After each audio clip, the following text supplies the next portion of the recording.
Good morning, everybody. My name is Enigma. I am a variety streamer, Twitch, Twitter, Kick, Rumble, and YouTube. I hope you're having a great day so far. Happy Friday to you. Time to have a weekend coming up here. Good morning, Grizzled Entertainment. Thank you for coming in, my friend. Hope you're having a great week. Hope you're having, well, I've seen you. You've had a pretty good week. I've been here all week. Hope everyone's doing well. On the way in, do me a favor. Go ahead and smash that follow button, Twitch, Twitter, Kick, Rumble, and YouTube. Also, wouldn't mind it at all. Subscription on YouTube. If you're on Rumble, if you're on YouTube, smash the like button, comment, let people know that I'm here. Give me a hand. Help me get bigger. Help me get better. That's what I'm trying to do. So, whatever you can do to help me, I'd appreciate that so much. All right. So, we are playing Portrait of Ruin. And we've been kind of, we're doing this stage, and then we want to continue to get bigger or get stronger, because the way that this game has been, it has been tough in some areas. Oh.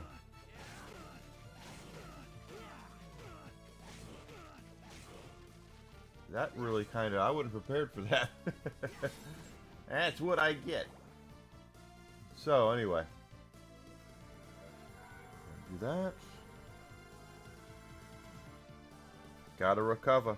Recover.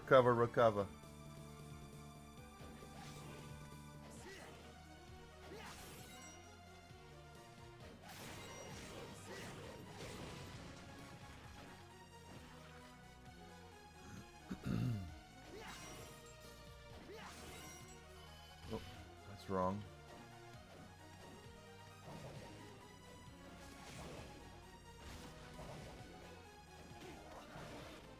Jumped right into that one, didn't I? Oh, come on, guys. Oh, no.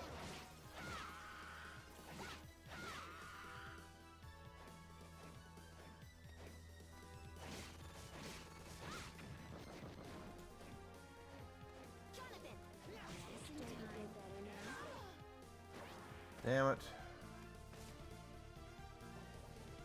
Getting poisoned sucks. Especially trying to get to the second part, that part over there in the chapel, which is a little difficult.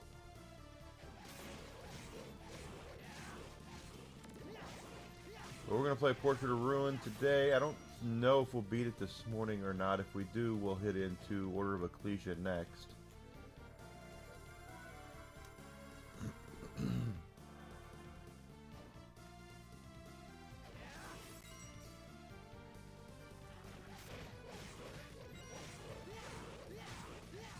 Go.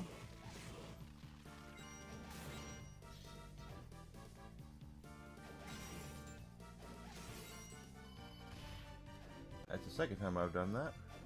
And I took hits. I don't want to take hits.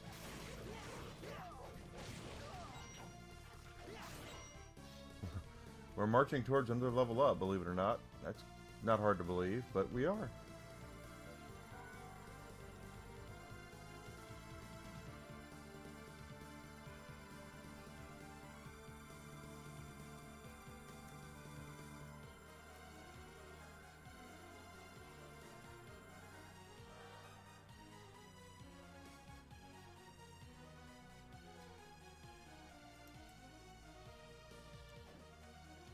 761 on the thing here.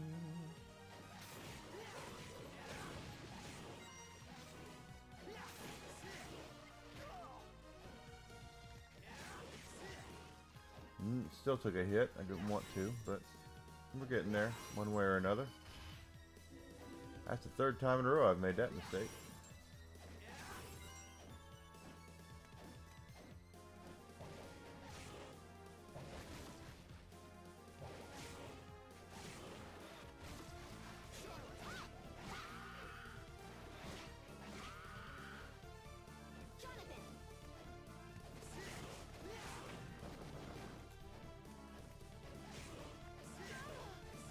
That's what I was trying to do, and then she poisoned me the last time.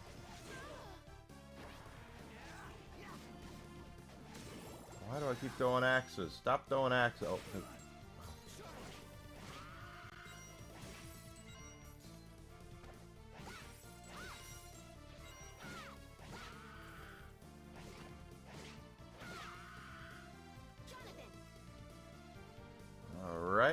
in the chapel.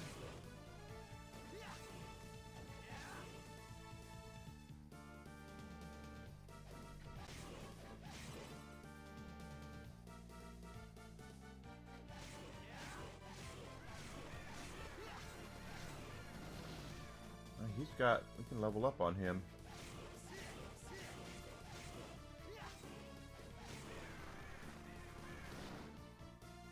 He gives quite a bit, and he's not hard to kill. So we'll get him going here. Anyway, guys, happy Friday to you. I know it's nice week. We've had a pretty nice week here in Chicago. I know that Monday was a little cool, but after that, temperatures went right back up. Nice to go out and walk around a little bit like I haven't been able to do this week. Don't know how the weather is where anybody else is, but you know, if this is how it's going to be for the rest of the summer, I won't mind it whatsoever. Probably won't.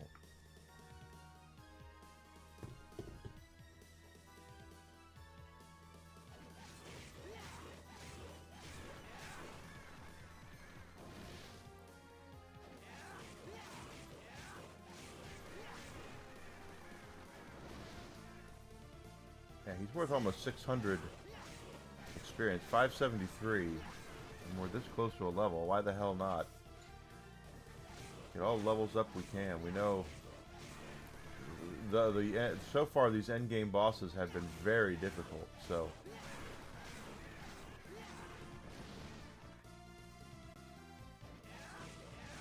getting more experience points so we can level up our attack and our health and such. It behooves us to do so.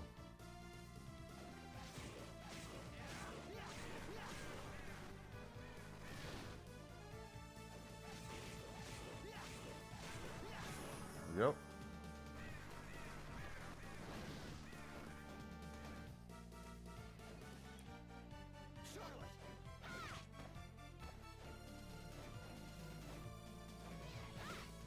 Well, that sucked.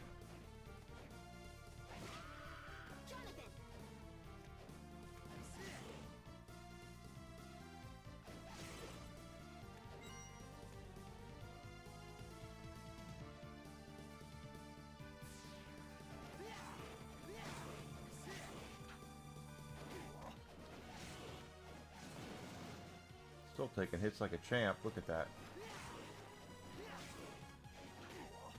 Jeez.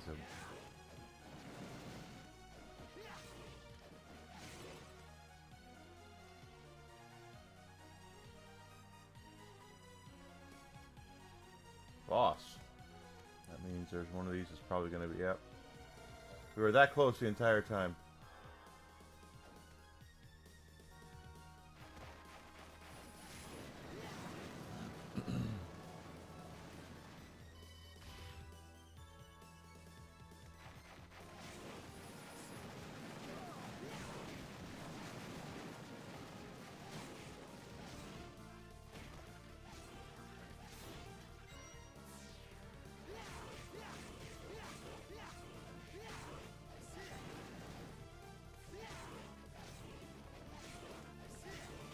Ow.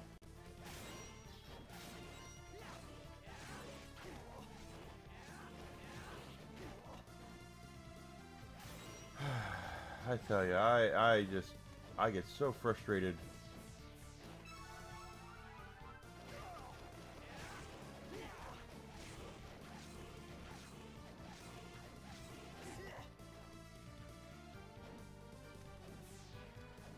And that's just insane.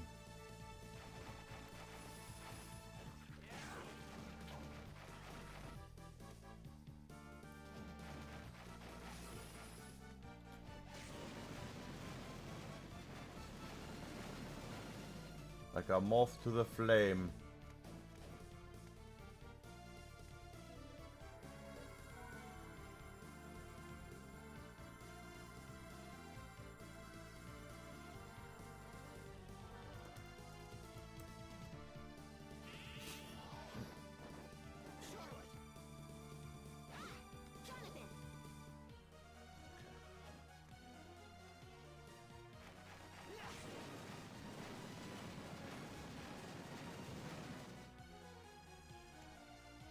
Those Mothman aren't worth a whole lot, but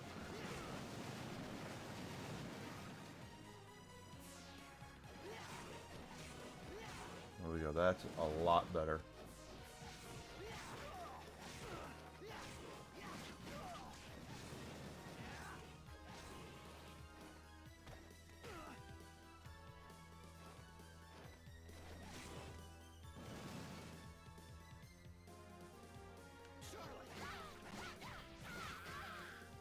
How am I not hitting that bitch? That's crazy.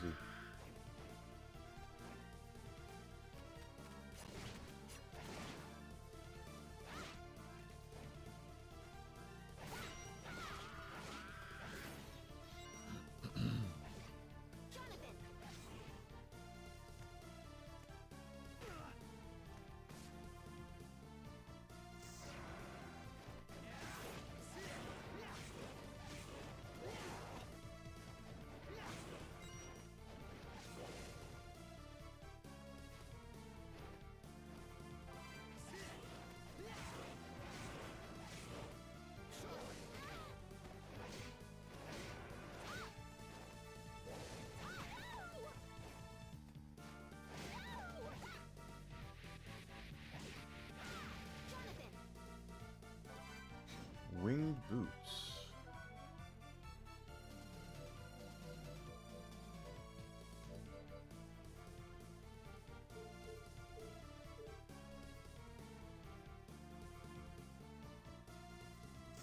Yep, y'all, you can just continue moving. That demon's worth a lot, but I can't kill him as fast, so. Oh crap.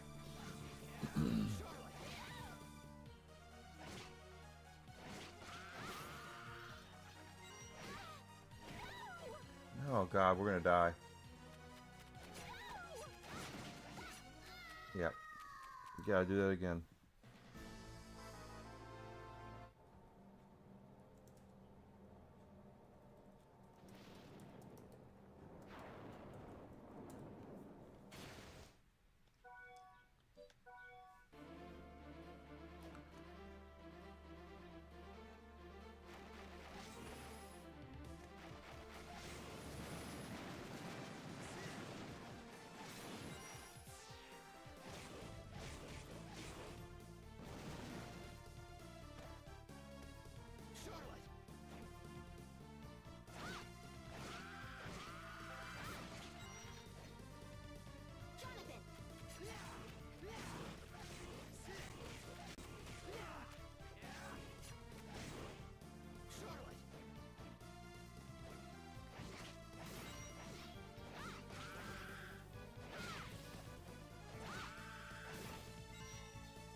Crap.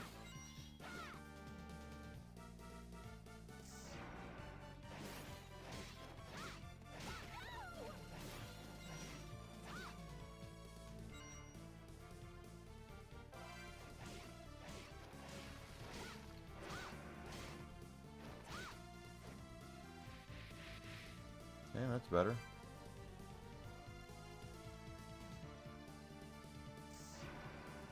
It'd be a lot harder to farm than that Birdman over there that we were doing.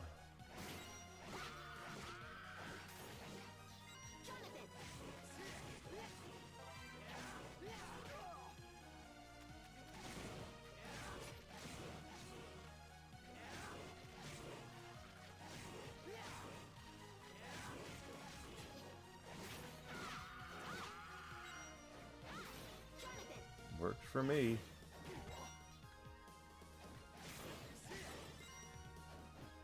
So this is the second Castlevania game that came on the Nintendo DS. First one being Dawn of Sorrow, the one we completed earlier this week.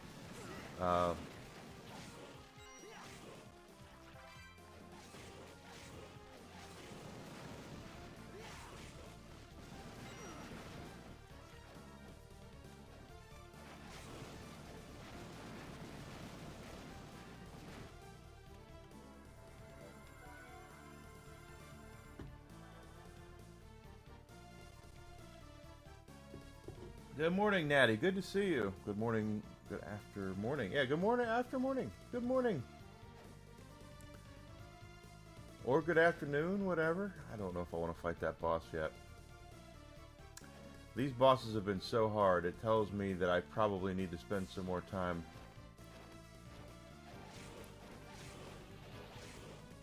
figuring out things. Oh. That was bullshit. Hi! Dances are all over the place.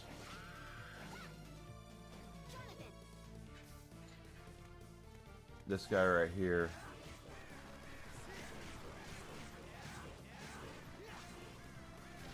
He offers the biggest yield for how quickly we can take him out.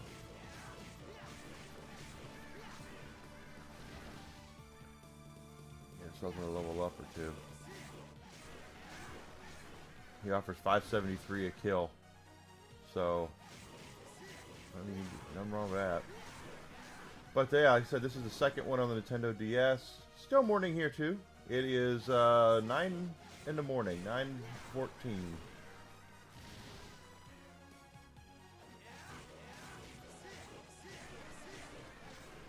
Chicago time.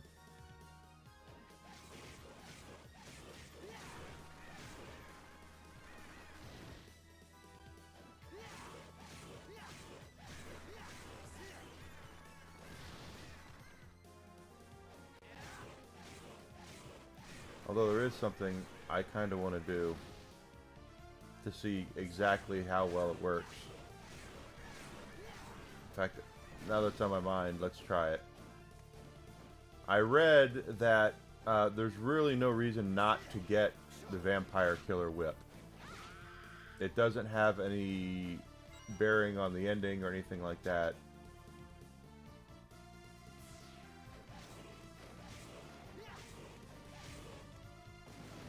And it's a holy whip, apparently.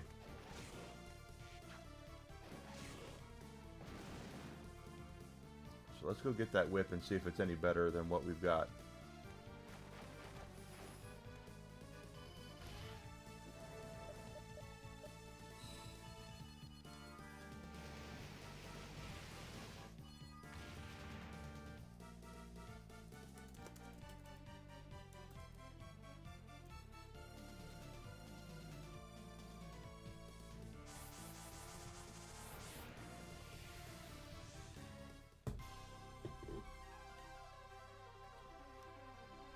Everything's going fine with me. I'd have been a lot better last night had the Steelers drafted Mekhi Lemon, but the frickin' Cowboys made sure that shit didn't happen.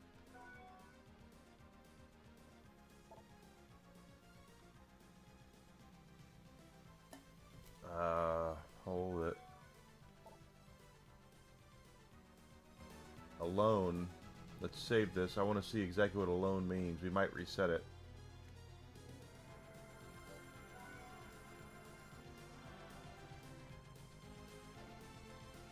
Hey there, Hadayama, good to see you. Yeah, the Cowboys traded their pick to the Eagles, and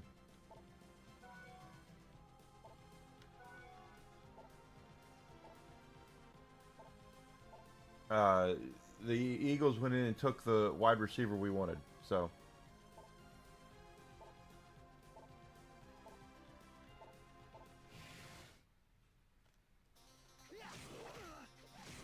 oh wait, we have to fight.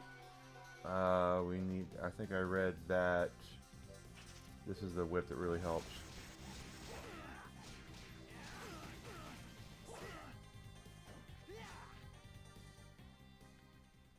Wow.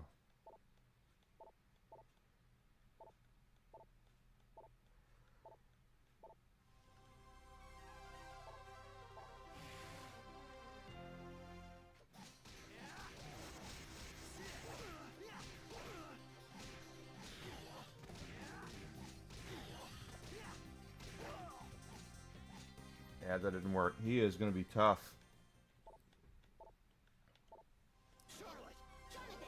Okay, let's re-equip our flame whip. I didn't know there was going to be a big fight there, so what can you do?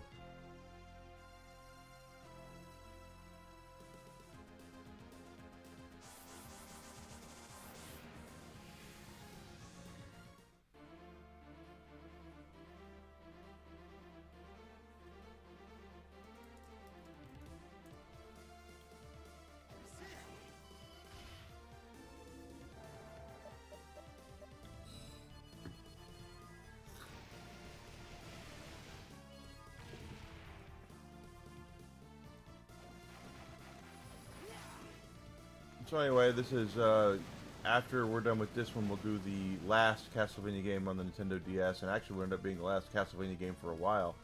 Well, kind of, because Lords of Shadow 2 came out. I think was technically the last one, but that would be Order of Ecclesia. And if you play Order of Ecclesia, you'll notice that it plays very similarly to Bloodstained, like they're almost the same game, even though they're not. But just the female lead, the reliance on getting crystal shards out of bad guys. I have the wrong person equipped here. That's better.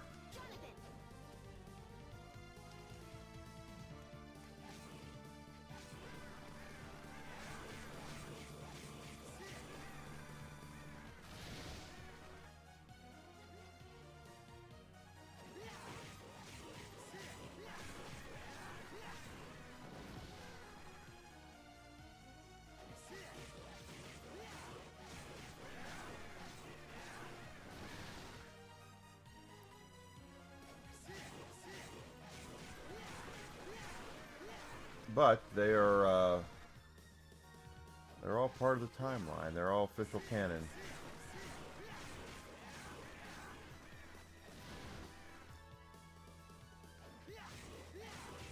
Of course, I'm looking forward to Bloodstained 2. It's supposed to be out this year. That'll be definitely one that I play with you guys, for you guys.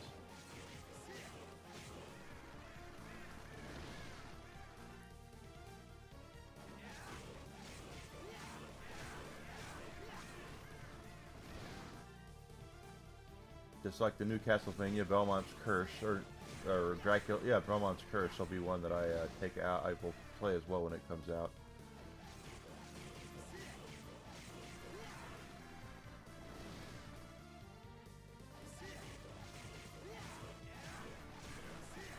Who doesn't like canon? Cannons are good. Boom, with the cannon. I gotta figure out how to put blurps on my Rumble chat, because I know it can be done. I saw a blurp thing on the screen, but I don't have it set up properly. I need to do that.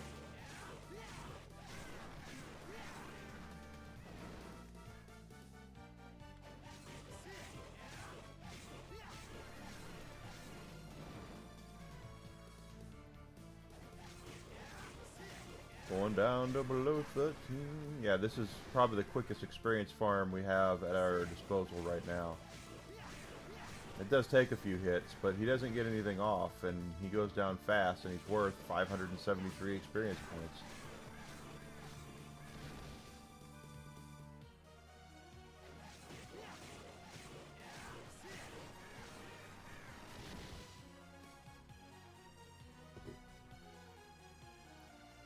Let's go over here.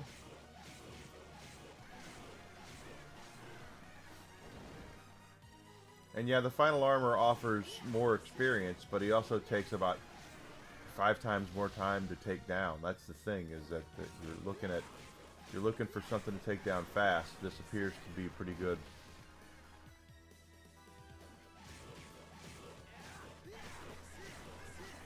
I do on my YouTube and Twitch, but I don't have anything on Rumble. That's what I'm trying to figure out, because if I go to... that's actually wrong. I should probably talk to Tomby to see how they have it. Because I saw on his stream that he has a blurp button, and I don't have it, so I have to figure out how to get that on there.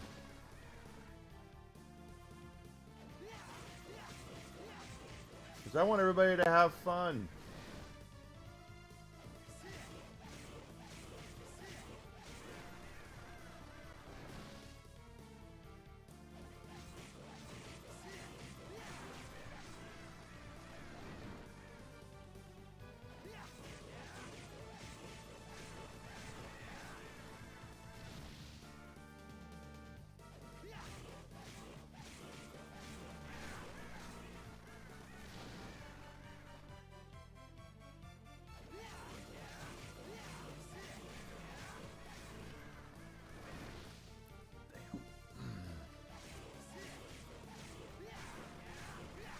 go. How do I beat that Shadow of Richter? I mean, it was clearly Richter Belmont. I have to figure that out.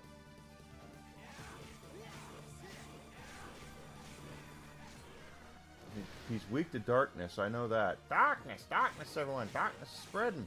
But I have to figure out...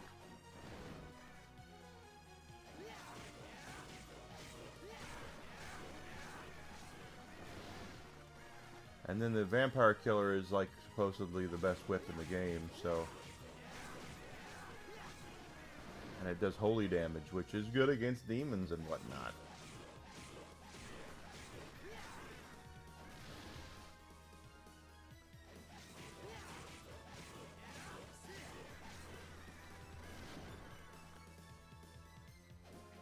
Go back and see our dude and...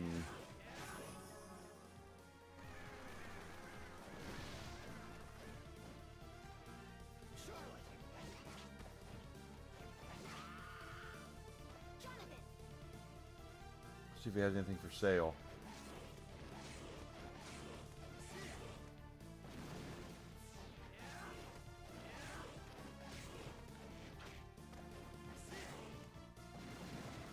Wrong button. Oh no, this is the right way. What am I doing?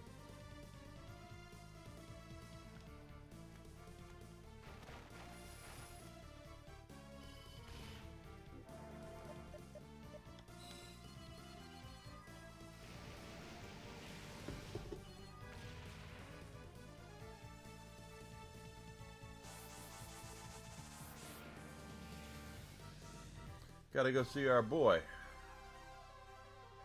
Gotta go see our salesman, Kermit the Frog. He's the guy that's gonna sell us some stuff, and we'll see if he's got anything that's gonna help us with the Shadow of Richter. First things first, I know better.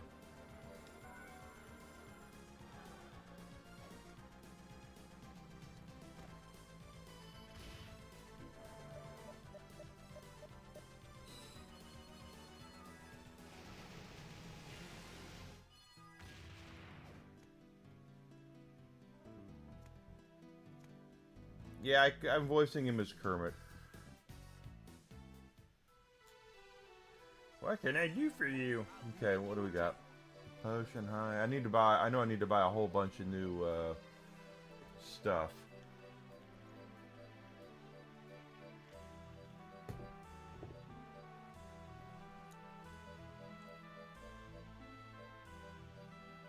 Of course, the Viking helmet probably helps.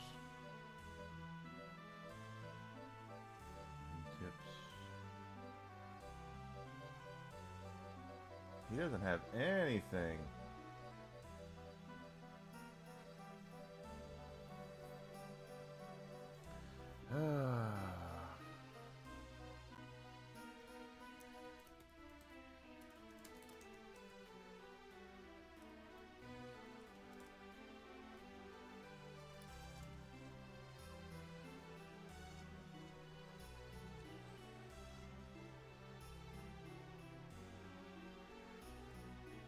Okay, this is cream pie. Do I have a cream pie? I have a cream puff.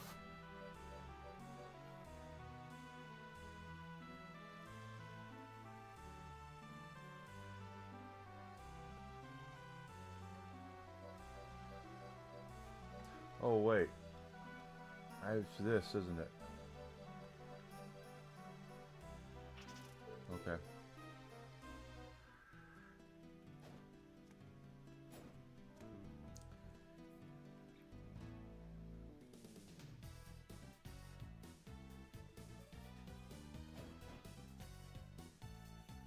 The funny thing is, Natty, is we see a lot of games now that have I mean, this is cool fast travel, yeah.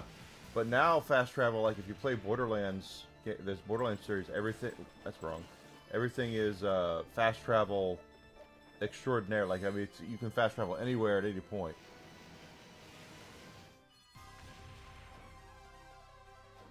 I don't think that a lot of developers understood how quality of life actually works. And I know the Jet Black Whip is what he's weak to.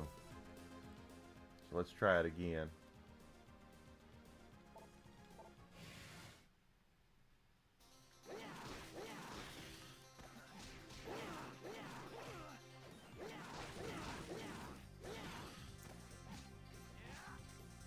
That didn't work out at all.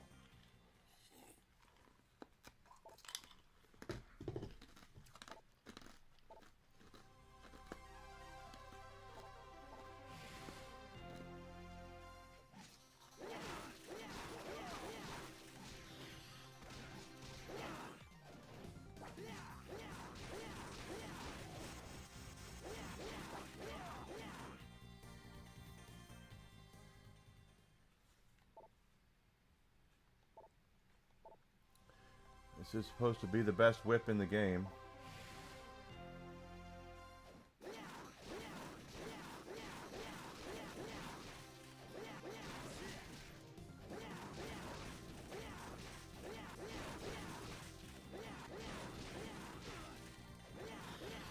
Ow.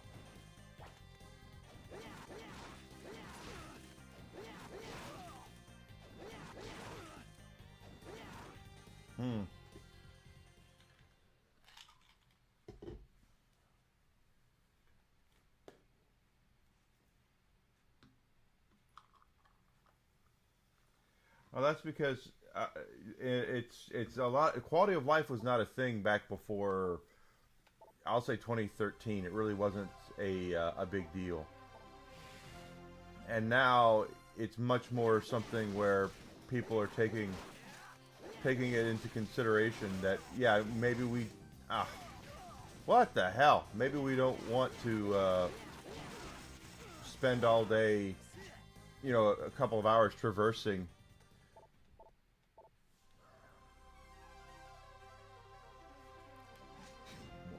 Whip. Obviously, let's put on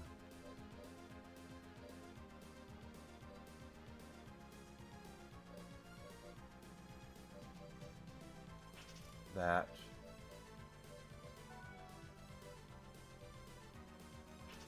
Let's try that.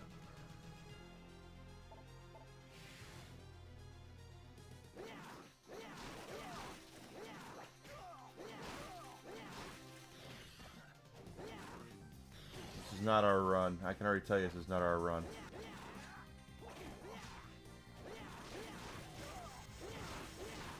But we're taking less damage, so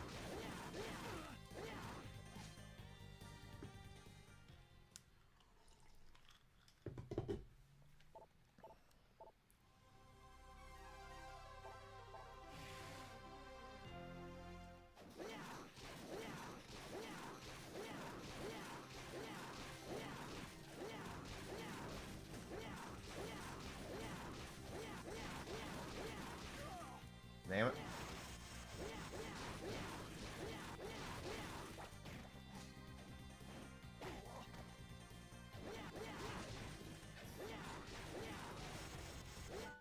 Oop, wrong button.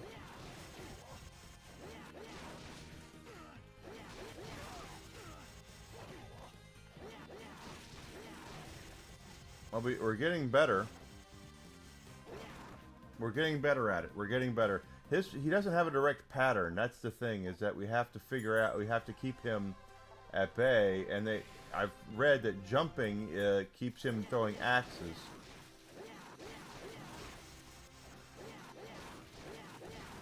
And the axes are the easiest thing that he throws to dodge.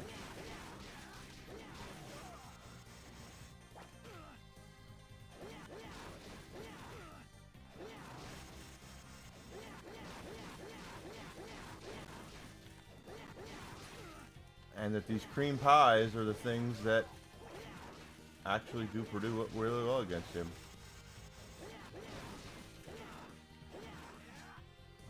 He beat me.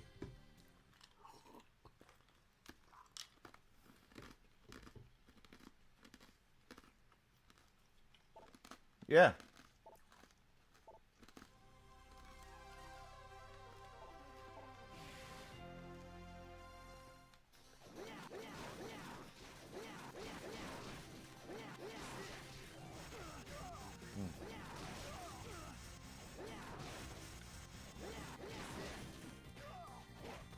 I'm gonna lose this one too. I like the imagination of when they do things that fit into the world, like, just taking the bus.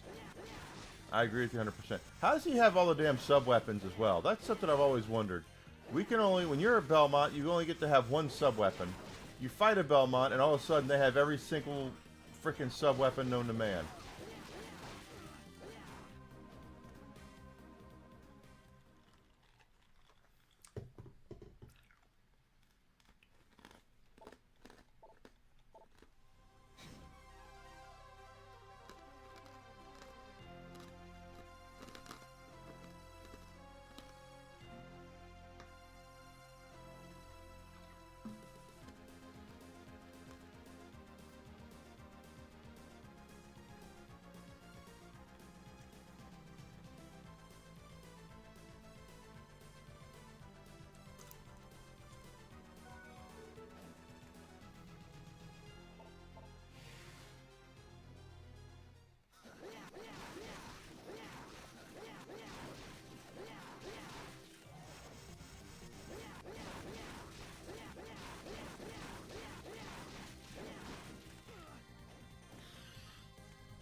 Ah, crap.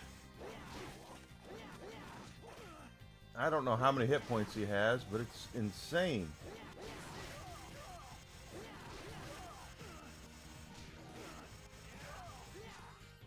That's just nuts.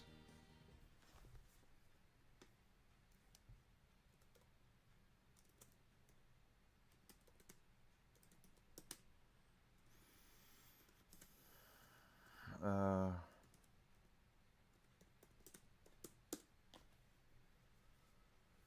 much HP does the whip memory have?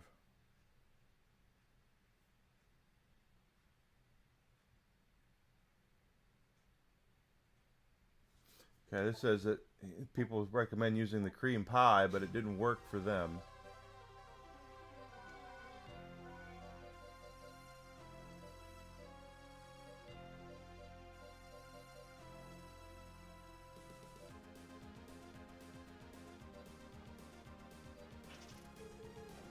Let's see what works.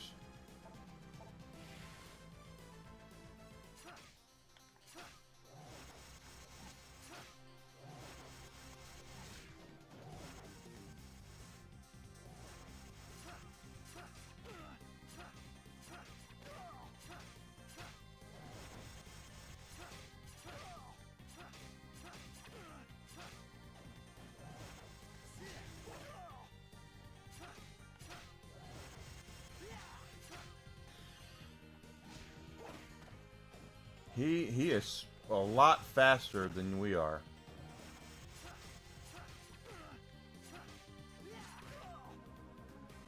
That's insane.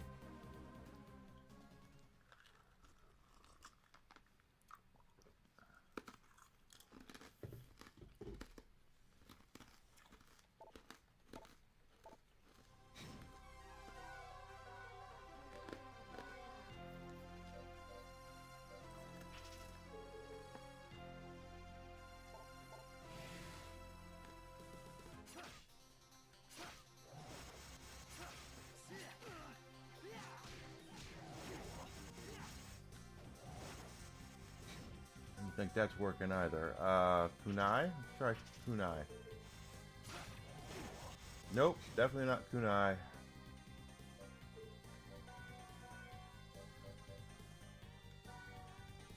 We have had the best luck with the cream pie, to be honest.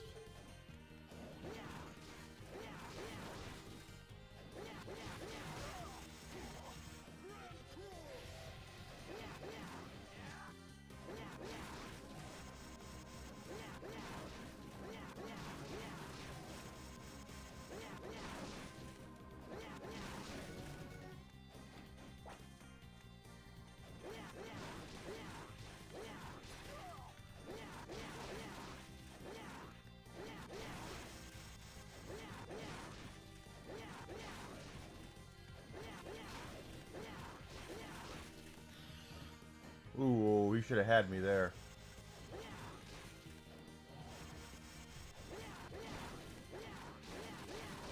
I keep doing hit and run.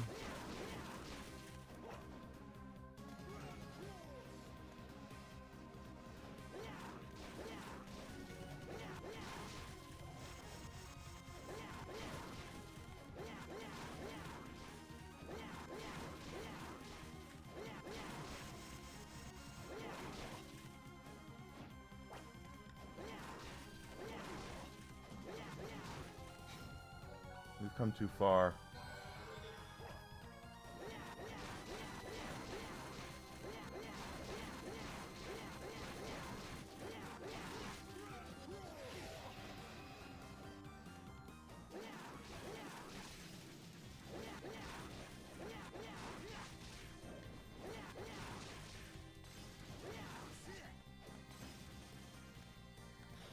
Oh, shit. Oh, man.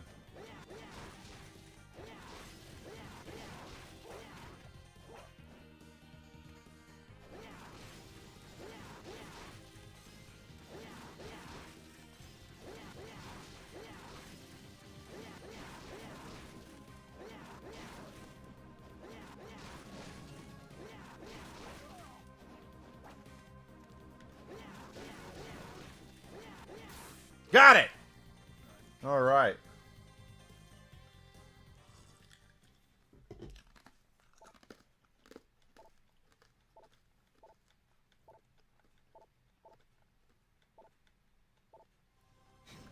All right, so now we have the Vampire Killer Whip, which is supposed to be, yeah, much better.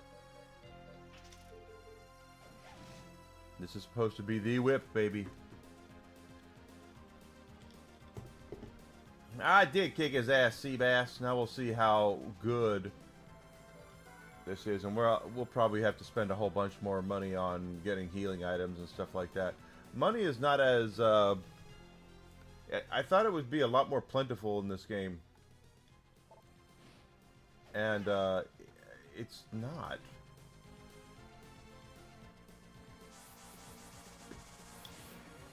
Hey, Kevlar.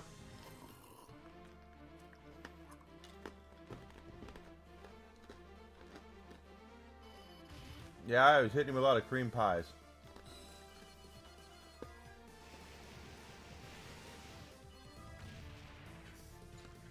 Alright, let's see how this works.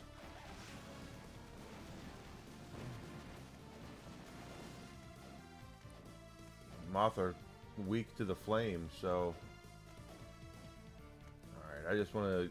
Before we go fight that boss, I'm still worried. I don't know if that boss is... But okay, this whip is holy, and it's not doing anything to them. I'm doing alright, Kevlar. I hope you've had a great week, bud. It's better on them. Does it do anything more on this guy? Nope, still only one.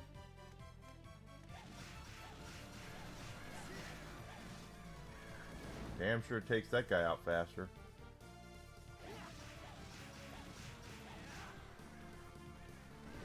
Vampire Killer is the Sacred Belmont Whip. It is the one that supposedly has killed Dracula many a time. Of course, we all know the only thing that killed Dracula in the first game was the holy water. Holy water stun locks everything in Castlevania 1.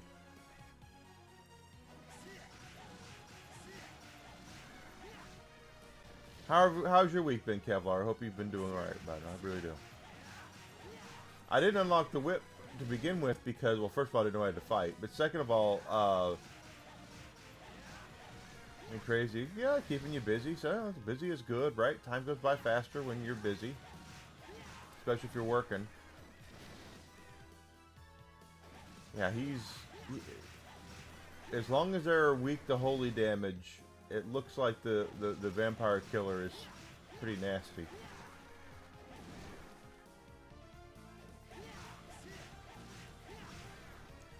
That was a pro tip for me, by the way. If you're playing Castlevania 1, Holy Water stun locks damn near everything in the entire game. So, get the Holy Water, keep it, use it. Even bosses.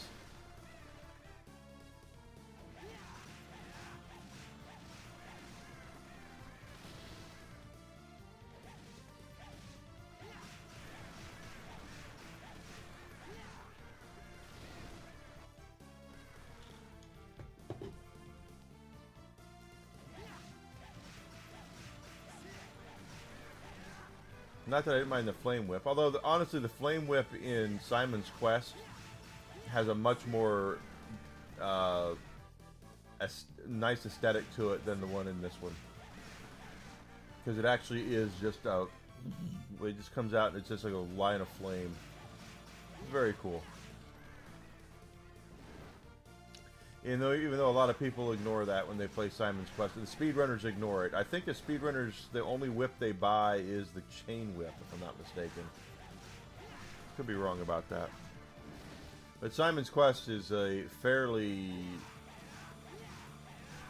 It's a cheap game, but it's a simple game. It's much easier than Castlevania 1 and Castlevania 3, but it's got it does have some cheap spots in it, such as fake floors, which they don't tell you about. You have to continually throw holy water, otherwise you fall through the floors in some places. And of course, water. Apparently, the Wicked Witch and of the West and the Belmonts are blood related, because if Simon touches the water, he's dead almost immediately. Or he is dead immediately.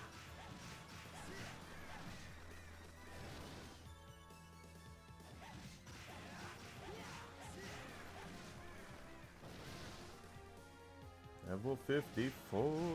We're going to get to 55 here. I just wanted to see how this whip actually performs. Because there are weaknesses. Monsters do have weaknesses in this game. Some are weak to fire, some are weak to holy, some are weak to dark.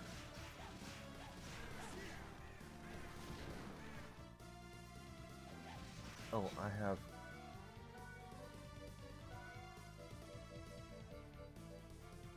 Here I am, not paying attention.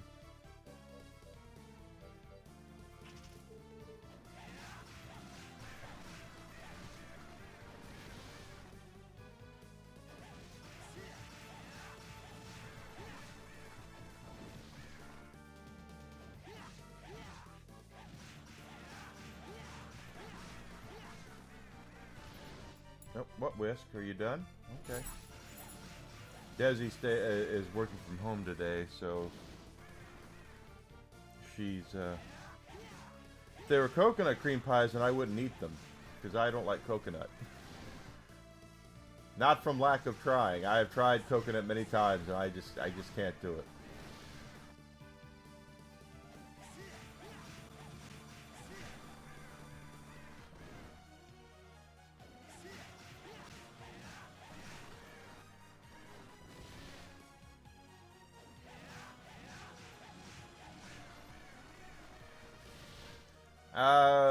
Pumpkin, I'm not a huge pie person, quite honestly. And I mean American pies, not the British pies. I know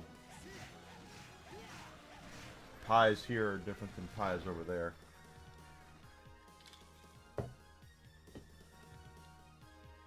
Cherry pie is alright. I could do cherry pie. I'd be much more of a cake guy than I am a pie guy. I know, everyone's got their things. I don't have a huge sweet tooth to begin with. When I do, it's like I'll have silk pie, French silk pies. You're right, Kepler. Those are pretty good.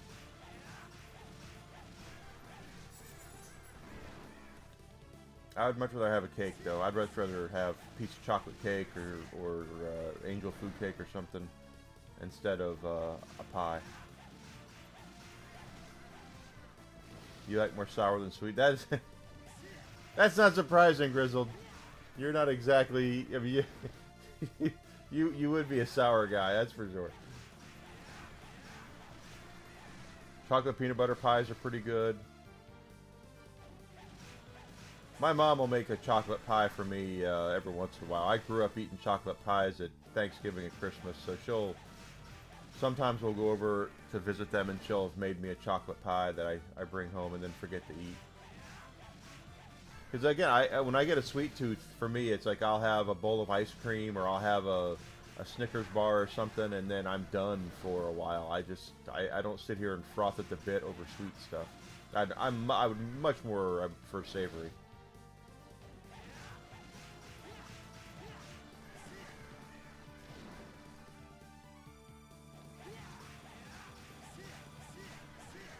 Chocolate peanut butter, well, anytime you put chocolate and peanut butter together, you're in for a treat.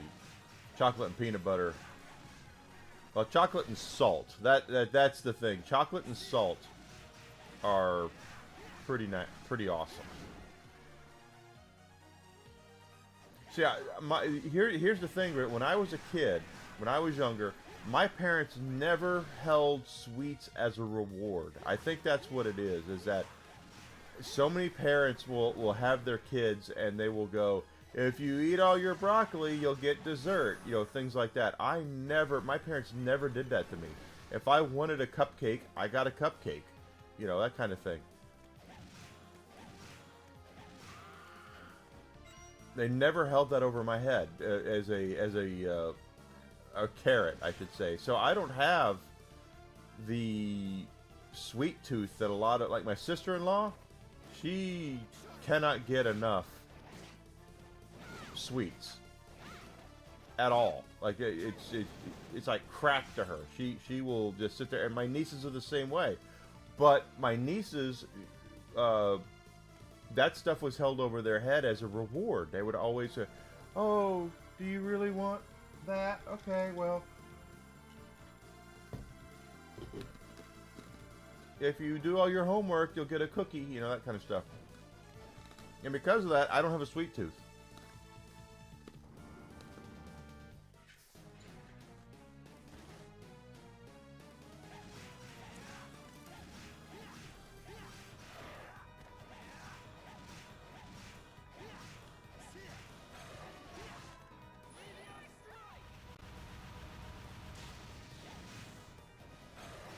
Ooh, I got dragon punched.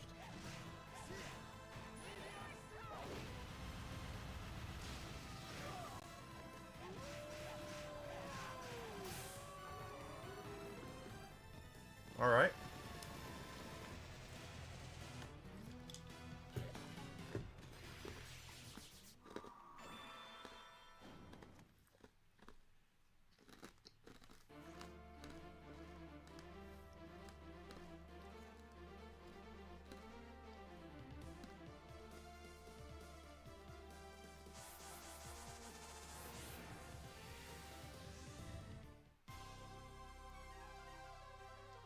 Yeah, Natty, but even as a kid, I never I never really frothed at the bit over things. When I get a sweet tooth now, it's usually for ice cream.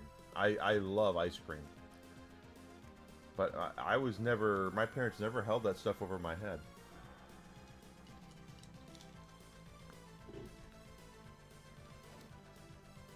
Well, I have quests here that we've not done.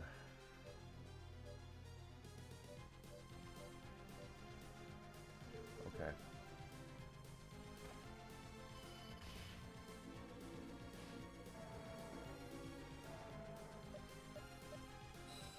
That's the wrong one. I grant that's the wrong one. Rocky Road. I love Rocky Road ice cream. I absolutely love Rocky Road. I love Rocky Road. This might be where it is.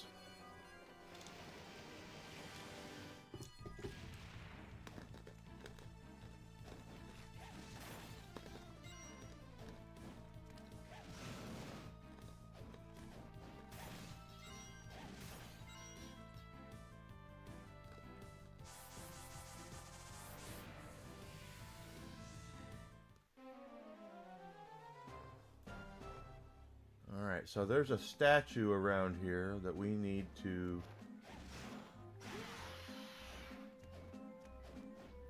get under.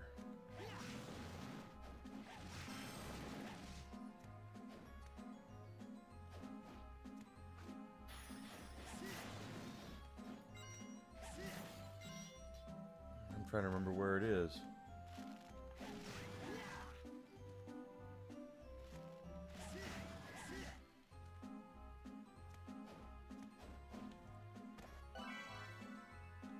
That's it. That's right. I love Rocky Road.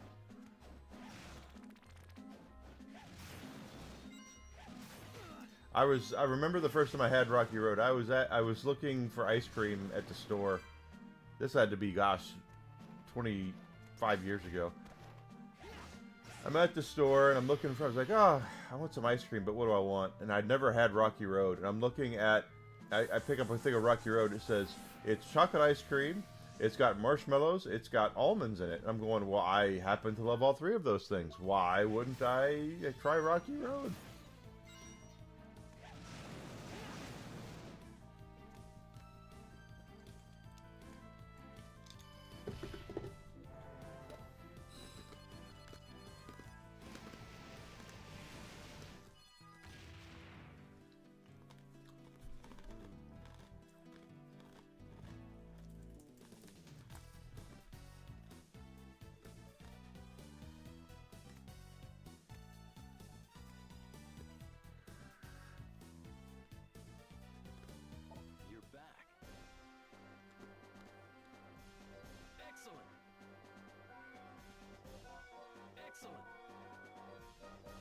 I have King of the Birds, Spear of Legend. Increasing my spear.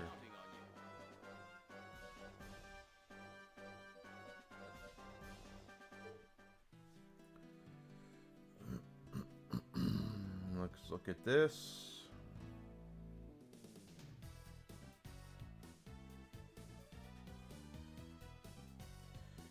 That is not.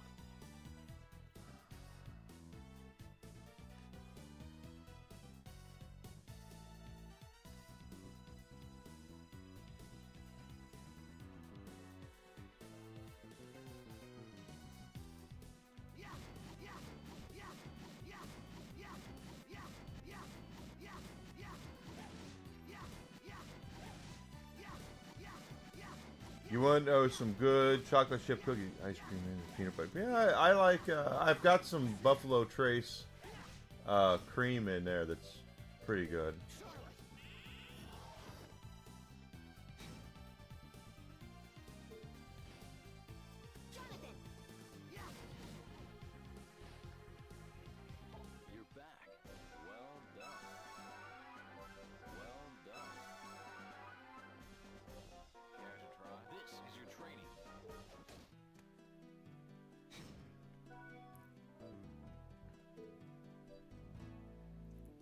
Intelligence to 100.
Curses the wearer, though.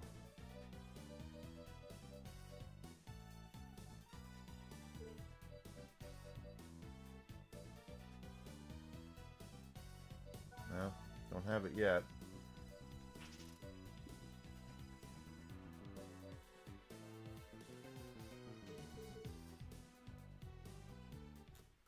Oatmeal cookies without raisins. See, Desi makes some pretty good oatmeal cookies here. Oatmeal peanut butter, crunchy peanut butter, actually, and they're pretty good. But I'm old school. I like, for me, it's chocolate chip.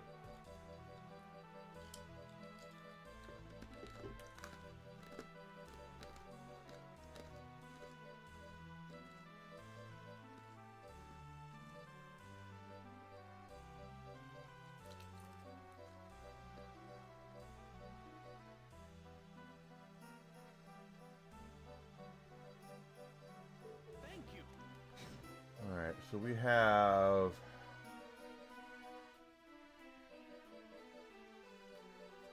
King of the Bird. Found the rare dodo. Okay, I believe I've seen that.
Level up some.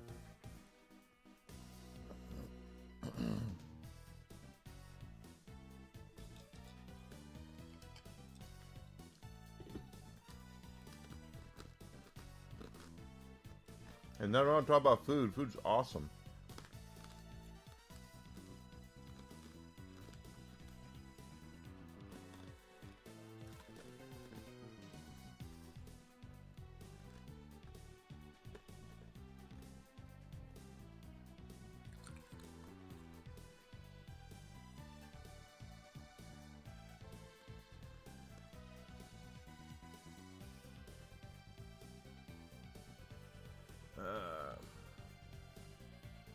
You know, the funny thing is, I used to do that too. I remember I would go, oh, chocolate chips, because I thought I was supposed to really love chocolate chips, and I do like chocolate chips, but they're a lot more bitter.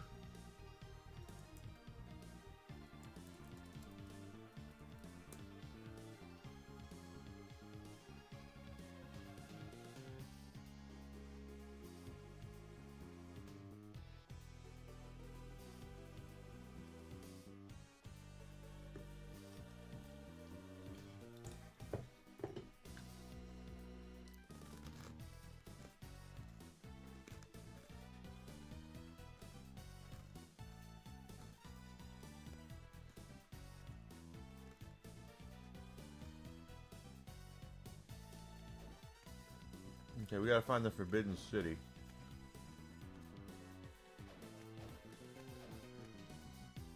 I do not remember which one's the Forbidden City. Semi-sweet. Jalapeno cheeseburger, White Castle. Oh yeah, I actually had fish and chips last night, and I learned something very, very, very interesting about fish and chips. And that is, I don't care for tartar sauce, but you get yourself some Cajun remoulade in there instead of tartar sauce, it's pretty damn good. This is not Forbidden City. How do I know which one's a Forbidden City? It doesn't tell you which one's a Forbidden City.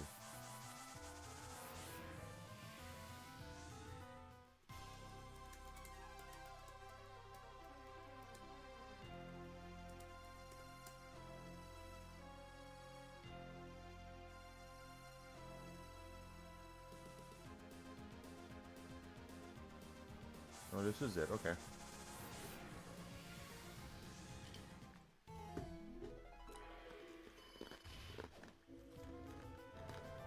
Forgotten City.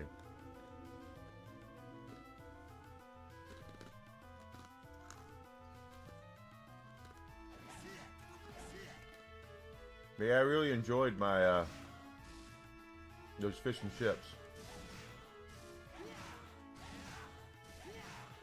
I was surprised how much I liked that. I was like, wow. Cajun remoulade makes all the difference.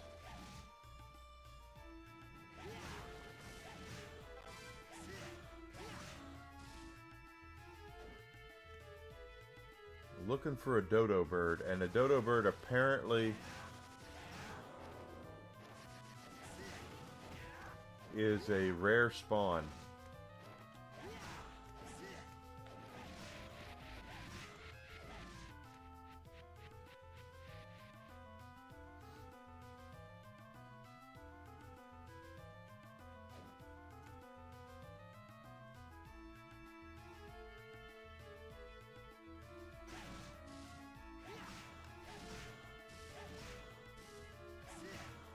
I have a feeling I'm going to the store to get something to make for dinner tonight. We haven't even discussed dinner.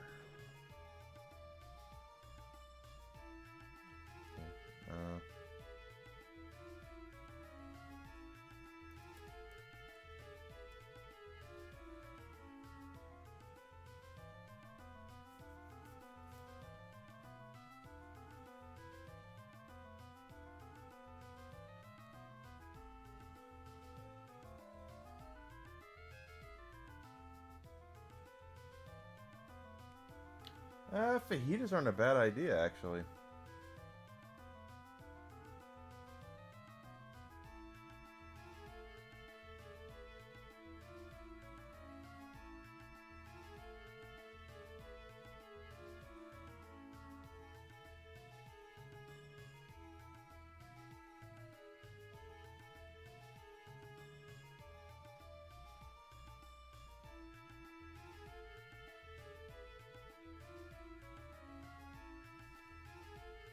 I can't tell from this map.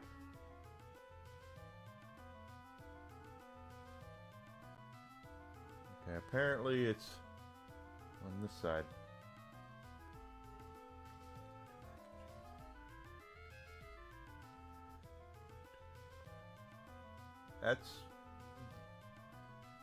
That's interesting. I've never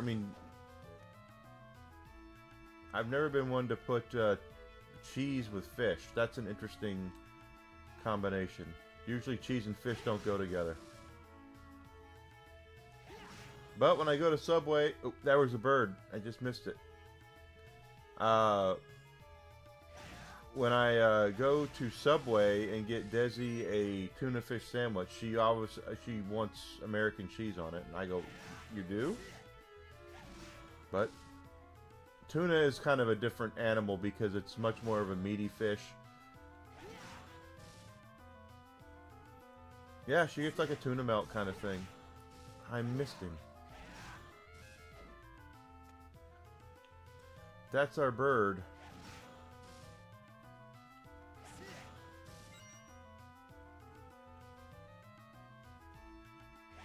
Really?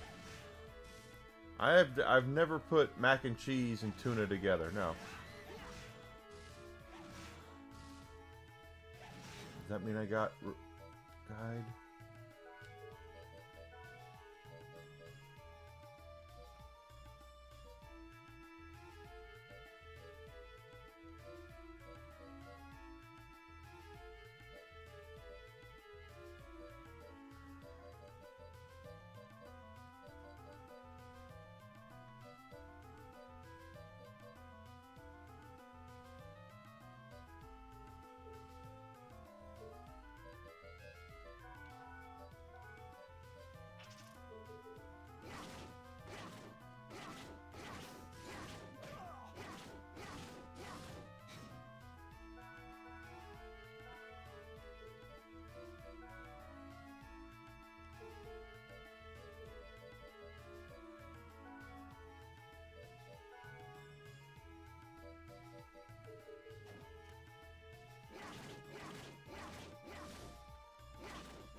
I believe you guys.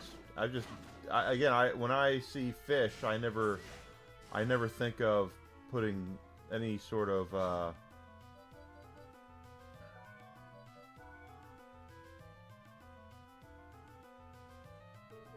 any sort of what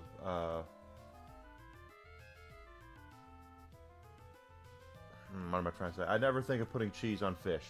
Cheese and fish traditionally don't go together, but tuna's, I understand tuna's different. I love tuna, but for me, you get me a nice red piece of raw tuna, I could just eat that like a freaking candy bar.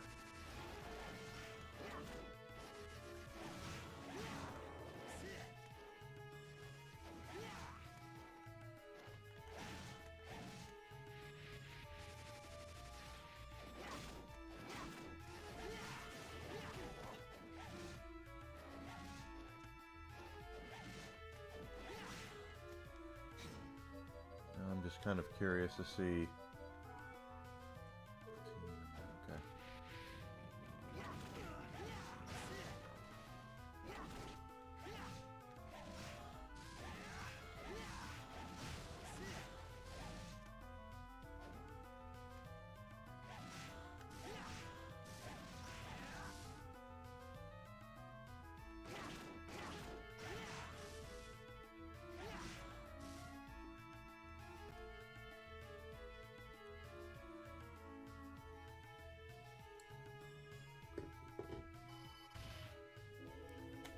Now, bits of hot dog, I know a lot of people do that. That's not surprising. Hot dog and mac and cheese.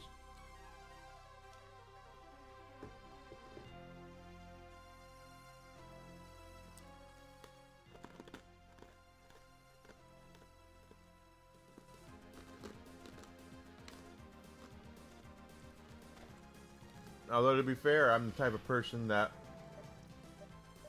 you know, when I want tuna, raw tuna, I'm going to have raw tuna. Hey, if you like it, Kevlar, that's all that matters. That's the important thing. Who cares what anybody else says if you like it? You're back. Well done. Well done. Care to try? This is your training.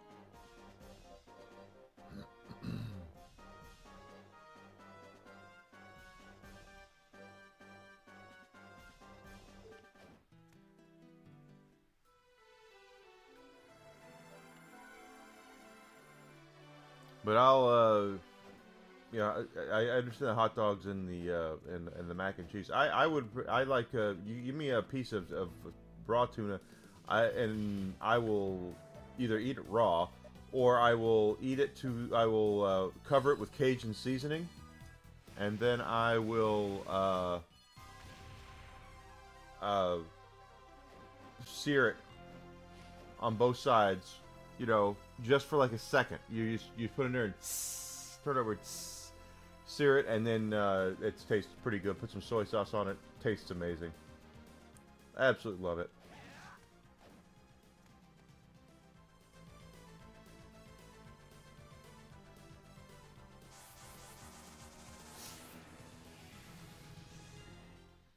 We're running some experiments here because of things.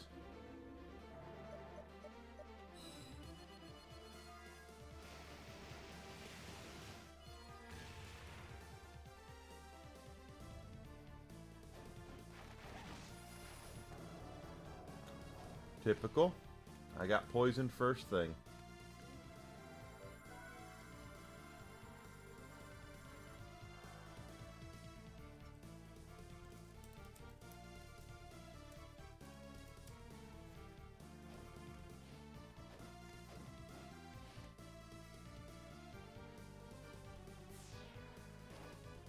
Nice, keep going.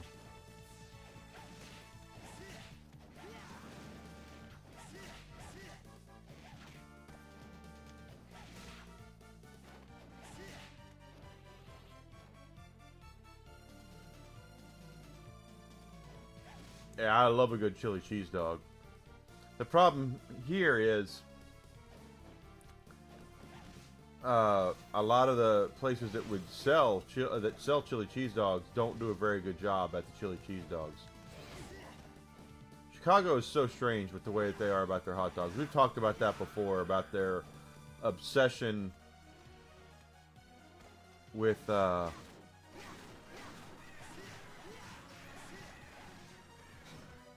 testing this out. I just want to see that they've got this okay.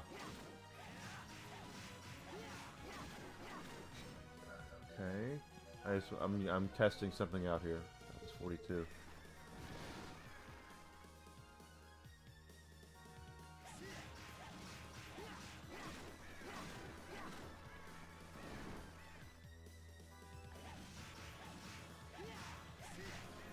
Oh, messed that up.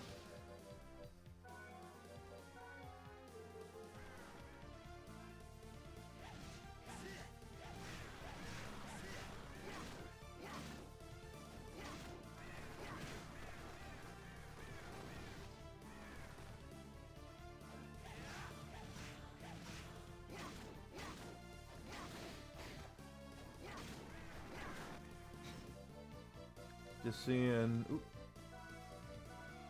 Okay, that is working. So,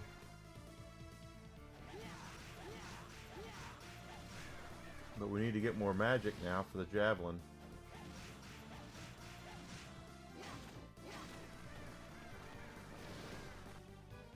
Spicy cheese dogs.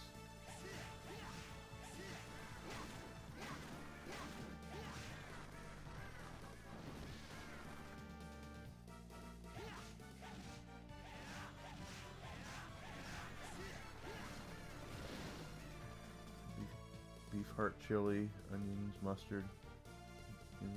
So I just make standard ground beef chili when I make it. What a lot of people probably don't get is that you need to have a good chili when you're making chili dogs. You've got to have a good chili. You can't just... I went to the store one day and I got a can of Aldi chili, like, with no beans, thinking, oh, it's just chili. And I put it on hot dogs, and they were it was just the drizzling shits. It was horrible. So the chili needs you have to have a good chili in order to. Hey R2, good to see you. You have to have a good chili. Otherwise, you're gonna be it's not gonna work out for you. Take a look at our skills here. We are getting relic up there. It's good to level that up.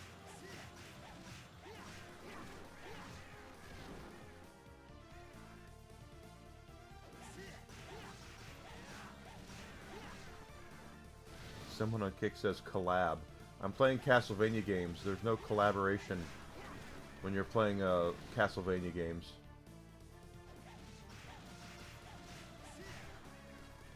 The only game I would really, well, that's not true. The only game that I stream that I would be open to collabing on would be Borderlands 4, but even then it would have to be people that I know. I wouldn't just.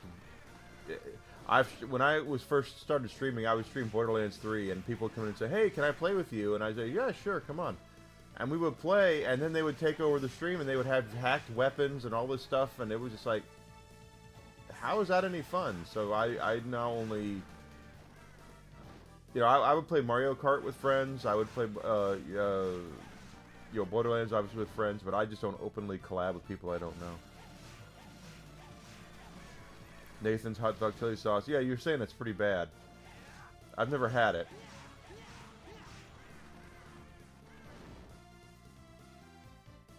If you're going for like a canned chili, the best canned chili I've ever had is Armor Star, believe it or not. It's actually pretty decent chili.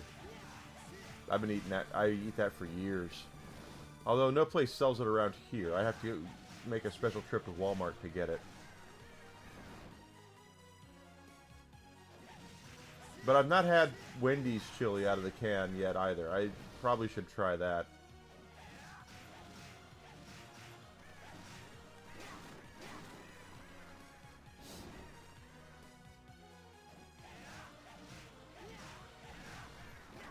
Crap.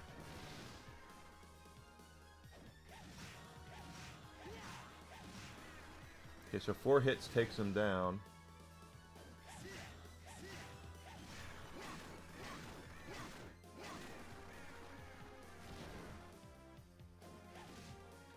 Yeah, I would collab with Yarny and Tombi and Smoo and Hanayama. I would all day long. But I learned my lesson early on in my streaming career that anyone who's trying to just bully into your stream most of the time does not have your best interests in mind. They have their best interests in mind.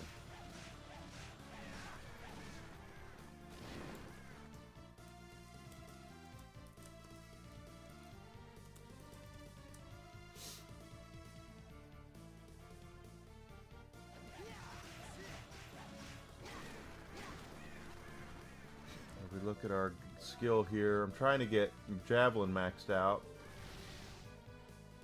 but we need more magic. Yeah, I just saw that the other day. Wendy's now has their chili in a can. Of course, the funny thing about Wendy's chili, if for those who might not be aware of what Wendy's chili is really nothing more than people who, when they overcook a hamburger, or if a hamburger ends up being really bad, they mess up the hamburger, breaks or whatever, Wendy's will take that beef instead of wasting it and stick it into chili. So whenever you order Wendy's chili, you're actually ordering their messed up hamburgers.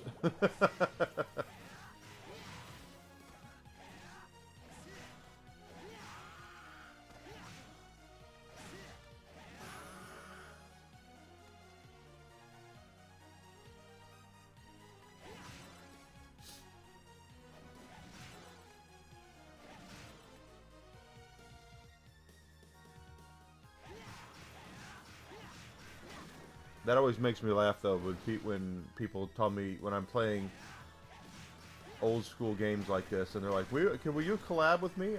Does it look like I can collab with this? Hey, Daylight, good to see you, bud.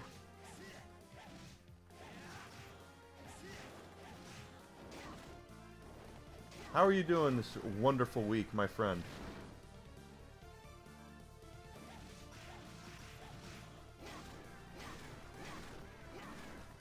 How did your beloved New York Jets do last night in the draft? They had a couple of first-round picks. I'm kind of pissed off. Not kind of pissed off. I am pissed off.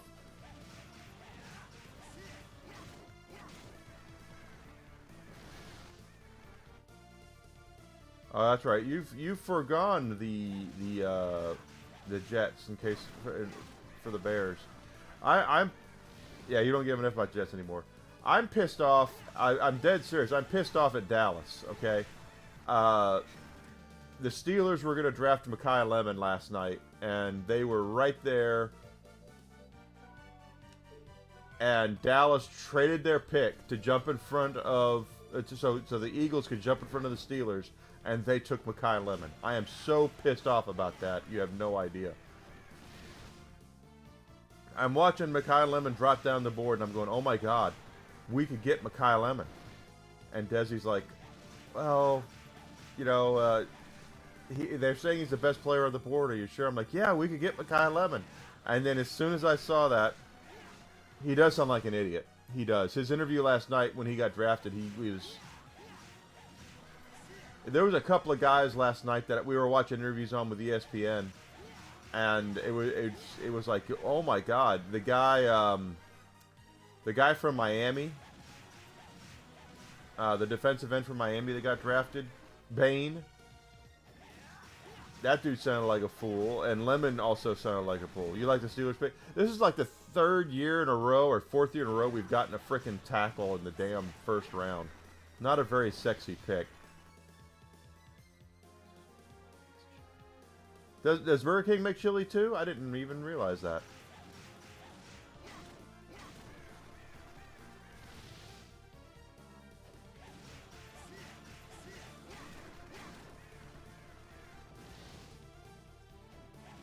Of course, Burger King has tried over the years to put their fingers in just about everything. They used to make, they still make tacos. They were making all, their menu was so much more than burgers.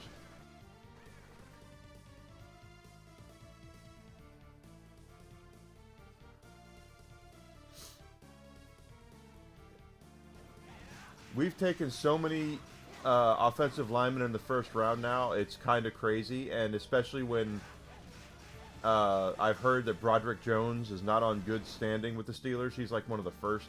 I think he might have been the first offensive lineman they took. I didn't know Burger King chili was a thing either, Kevlar. I swear I did not. You like the Whopper? I tell you, one of my favorite burgers, and I will go to Burger King and get this kind of stuff for lunch sometimes, is I will get 2 bacon double cheeseburgers with no pickles. I actually really love the bacon double cheeseburgers from Burger King. They're great little burgers, and you eat a couple of them, they'll fill you right up.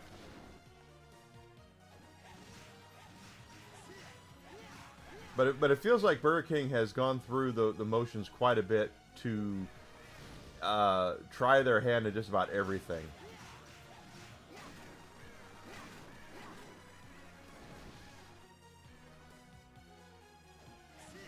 Start watching the Steelers make it to the Super Bowl. Well, the problem with the Steelers is, Grizzled is, and I'm a big Steelers fan. I really am.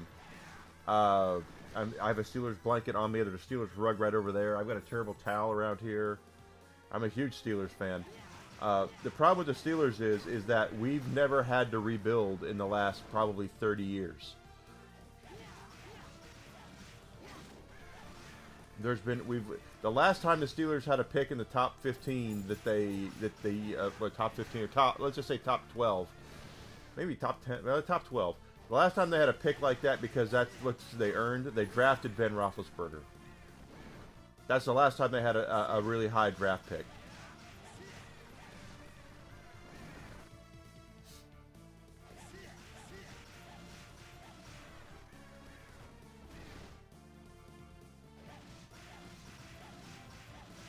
So the Steelers, after that, have picked consistently around 20 in the last.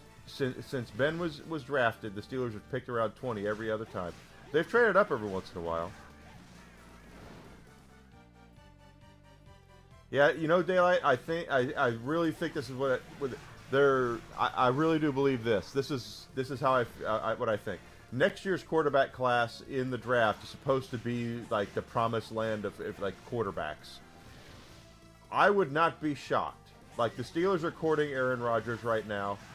They're like, Aaron Rodgers, come on in, come back, come on back. If Aaron Rodgers does not come back, I think the Steelers will throw Mason Rudolph out there, and they'll try to be competitive, but it wouldn't shock me if they weren't. And then in 2027, they get a high draft pick, and you'll see them take one of those elite quarterbacks. You think Matt Arch is going to be a bust? I think everyone's looking for Arch. Come on. You want to come up here? I think Arch Manning is going to go number 1 overall next year.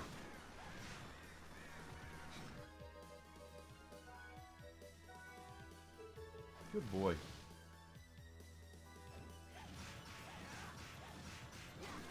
Well, that's not always true, though, Daylight. Think about this. Shedeur Sanders, his last name is Sanders. He went in the 6th round. Well, he needs experience. He needs some seasoning.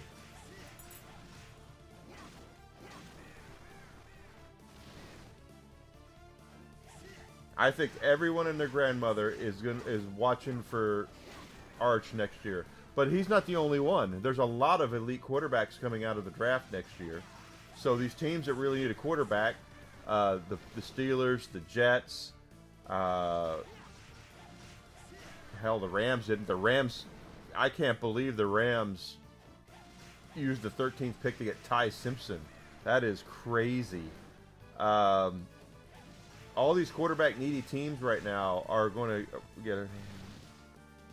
Yeah, well, they said that there's 10 players in the draft right now. This year, there was 10 players in the draft that are true, insane blue chip prospects. And then after that, you're looking at a large portion of round 2 and round 3 kind of talent. So that's why when I saw that Yes, like salt and pepper. He needs salt. Arch needs some salt and pepper.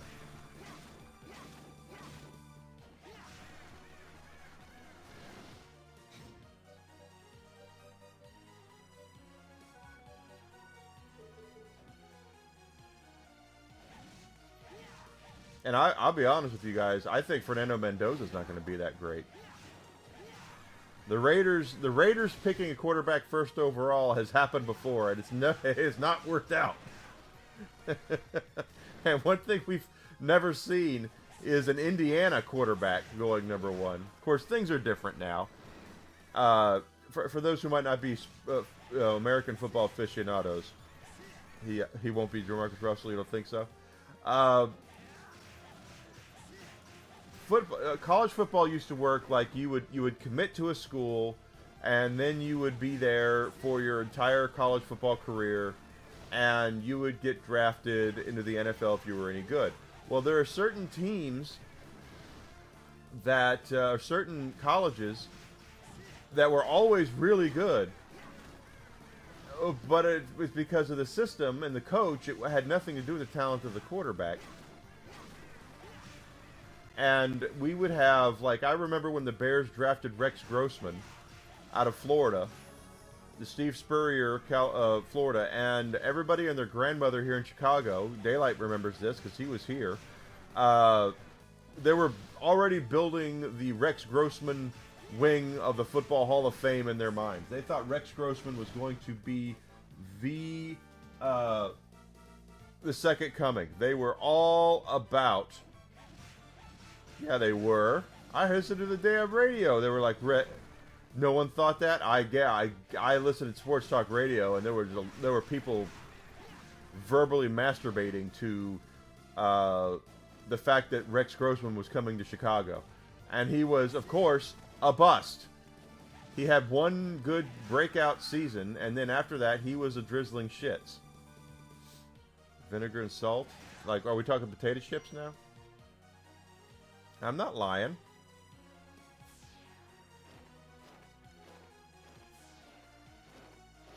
He had one good season. He had one good season. And that was it. Because once again, the University of Florida, they turned out wide receivers, they turned out running backs, they turned out defensive players. They never had a quarterback under the Steve Spurrier system. When that jackass Steve Spurrier was their head coach, none of their quarterbacks ever amounted to a damn thing in the league.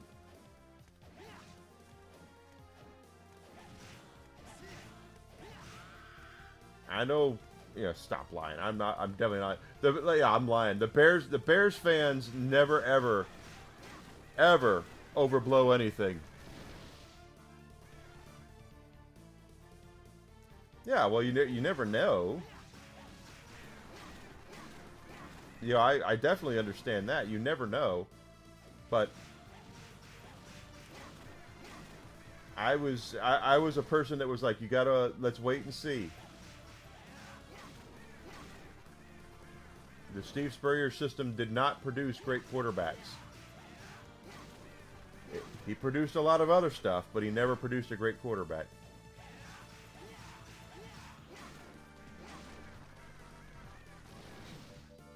Trying to get... Oh, we're almost a third of the way there. Look at that.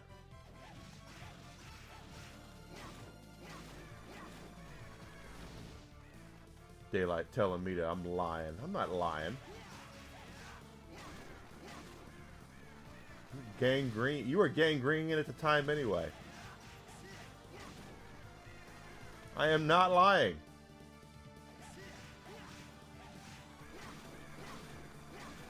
The Bears fans here in Chicago are very eclectic. They're very Bears forward. You know, my tweet last night when I said for the next pick of the NFL draft, the Chicago Bears select Ditka. That's not an exaggeration of the way most people... I'll tell you this. If this is... I swear to God, I was listening to sports talk radio. This was... The Bears had fired their, coach for, the 20th time because the Bears always fire coaches. They fired their head coach, and the sports talk radio guys are on the radio saying, who should the Bears hire as their next head coach? I'm not deaf. Ditka. I swear to God, this happened. Right hand to God. Sports Talk Radio. Who should be the next head coach of Chicago Bears? One guy calls in, and I swear to God, he goes, just get one of the 85 Bears to do it. And the guy on the radio is like, are you serious right now? And the guy goes, yeah, one of the 85 Bears. Doesn't matter which one. Just get one of the 85 Bears. They'll do a good job.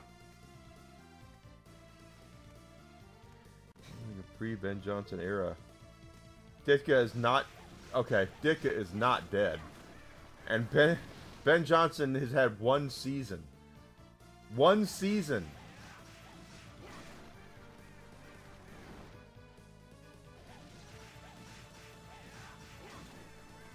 He's had one season.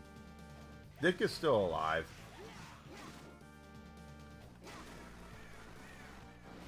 The Bears. Bears.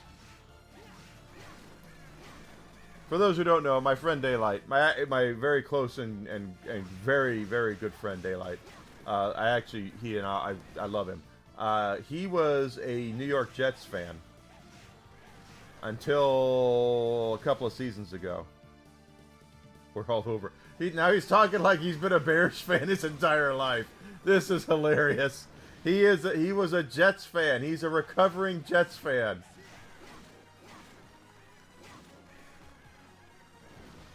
And tell the Trubisky friend.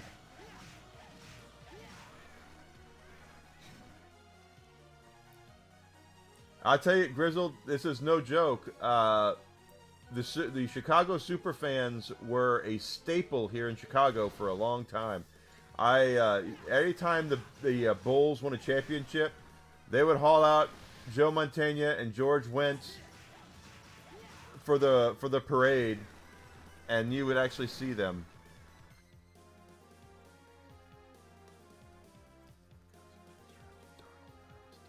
Yeah, they drafted Darnold. And remind me again, who won the Super Bowl? Which quarterback won the Super Bowl this year, Daylight? Right, and who's their quarterback? Remind me who the quarterback is of the Seattle Seahawks.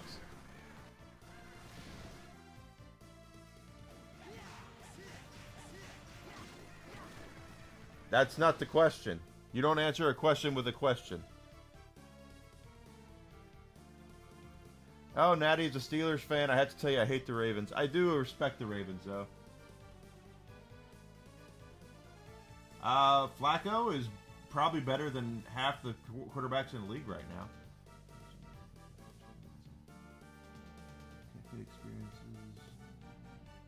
That's cool. Square Enix is going to have a store down there where you live. You know what that means, Alucard, is that you're going to go there and I'm going to send you on a mission to buy stuff for me. That does sound awesome. Darnold won the Super Bowl. If that's not the most New York Jets thing ever, I don't know what is. Is that the Jets go up and draft a quarterback in the first round, a highly touted quarterback. He ends up not doing as well as they wanted him to do on the outset, so they trade him and get rid of him. He goes to like 5 different teams and ends up winning the Super Bowl. He's not asked now. Domino's Japan. 2 pounds of Mott's. That's a lot of cheese. You know, the funny thing is, something I've noticed now that Japanese Twitter is a thing. A lot of the Japanese, it's almost like they're jealous that they've not had cheese. They love cheese. I mean, I love cheese too, but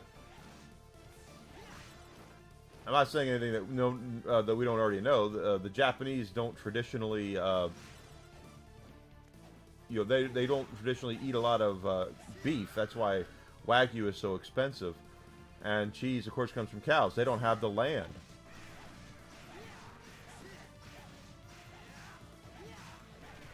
Oh, God. 2 pounds of cheese is a lot of cheese, but that's a very Japanese thing to do.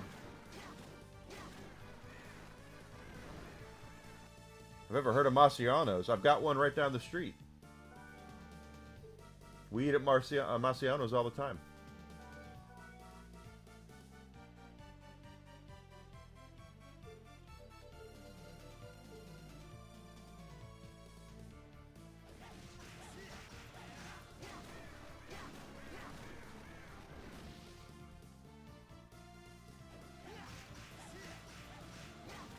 Japanese cooking is much more about... Here's how I start thinking about eating 2 pounds of cheese. It's a lot of cheese. Japanese cooking is more about subtlety and letting the ingredients speak for themselves. They don't do the bold flavors that Americans do. Like, Americans want bold flavors. When we're eating chicken, we want flavors in there to accentuate the chicken. The Japanese cooking is much more like, we have chicken, eat the chicken.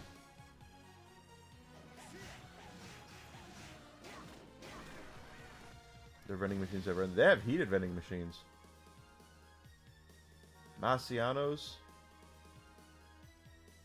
Well, I have to look. I have a Marciano's. There's one right down the street from here, but maybe it's a different chain because it's a local Chicago thing here. Like Lou Malnati's and Gino's East. Rosati's. I have Rosati's here in town. I could be... Maybe it's a different chain then. I don't remember they're putting 2 pounds of cheese on their pizza. What I'm trying to get over now is we have... all of our pizza places we have here locally, if you order a thin crust pizza from them, they overcook the shit out of it. So it's not very good.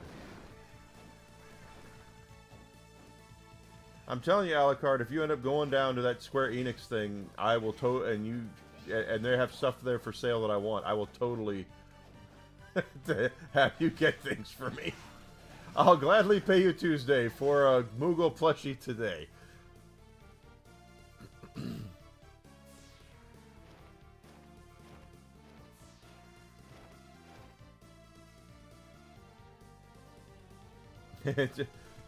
As usual, Harayama is our Japanese expert here. I just know that when I watched Iron Chef, they did not do a lot of in-your-face flavors.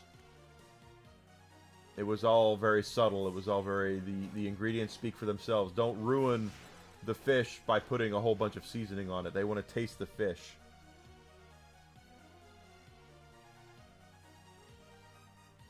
I believe that. When Desi and I went to Italy, we were in a cab, and we asked the guy in the cab, "Where do you like to go to eat?" And that's like the best thing you can do if you're in a foreign country like that and you're looking for a place to eat, is to talk to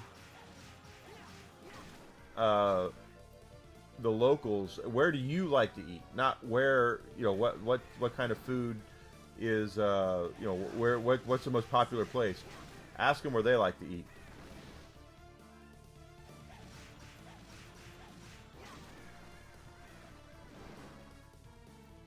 Good food doesn't need lots of seasoning, you're right.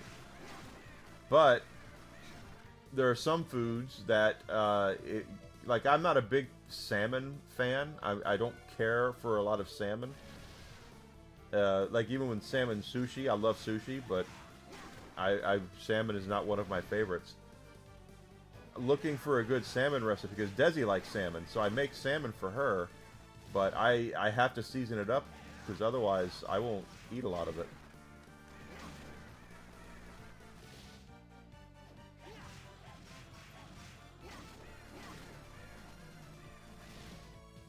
But here, the best example of that I can tell you is, we were talking about this yesterday, Desi and I, or the other day, is that we have experimented with so many jarred spaghetti sauces you can get here in the States, and if you look at the back of those sauces, it is a smorgasbord of ingredients in the spaghetti sauce. You know, it's garlic and onions and basil and oregano and salt and pepper and just all sorts of stuff. Well, we went to Italy and we have a recipe for guanciale tomato sauce, and it's basically two ingredients: tomatoes and guanciale. And it's better than anything that we have ever bought in a jar. So I asked her the other day, I was like, why do we have a recipe, pardon me, for the tomato sauce that is so good, it's two ingredients, and we spend more time looking at jarred spaghetti sauces when in reality we should probably just make what we have.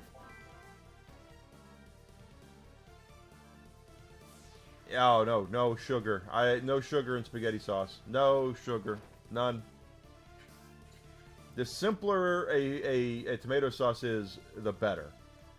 And it's just, like I said, it's crushed tomatoes, which you squeeze up and turn into a sauce, and then you fry up guanciale, and then you pull out, you know, like a pound of guanciale. You pull out your most of the guanciale. You pull out like 90% of it or whatever it is, but you leave all the fat in there and some guanciale, and then you put the tomatoes in there and you let it simmer for about 30 minutes, 20 minutes. It's just amazingly good.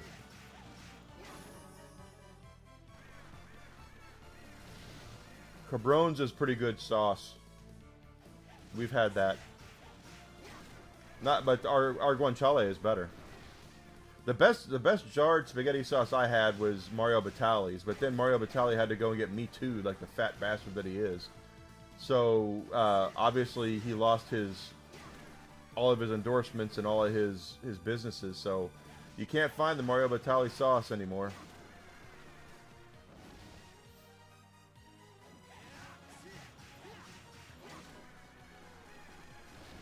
I would appreciate that, Hariyama. I really would. And we have to keep in mind, before we go any further, Desi will not eat anything spicy. So blackened salmon she will not eat. If I even insinuate that there's something in there like Cajun seasoning or red pepper flakes or something, she will not eat it. She'll turn her nose up at it.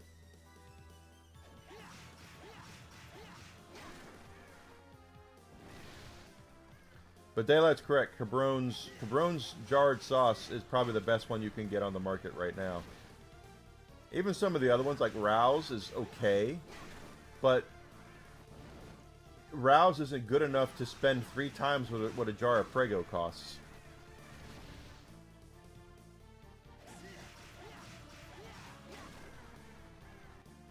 They will not.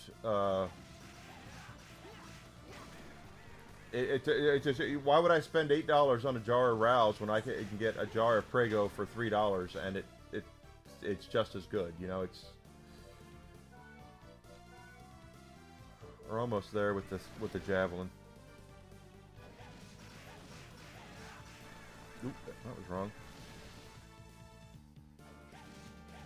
Fat bastard.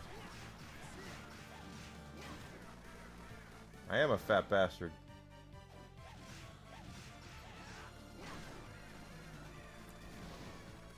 Jowl bacon. Well, that's what guanciale is. Natty is guanciale is pork jaw.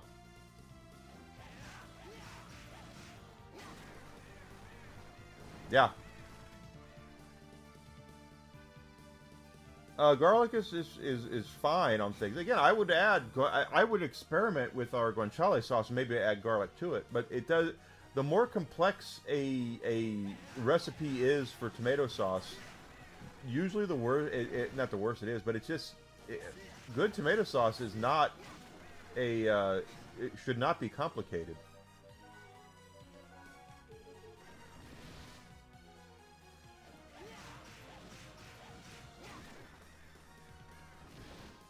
the tomato sauce that we have the recipe for, like I said, it's two things. Now it's San Marzano tomatoes. You got to make sure you get the right tomatoes, but it's not style, but actually San Marzano tomatoes. Get that, and then, like I said, you crush those up. Then you have your guanciale. Fry that guanciale up. You cut it into ribbons, and then you fry it up. Then you basically take the tomatoes and pour it in there with all that guanciale fat, that pork fat, and some of the guanciale. It is delicious.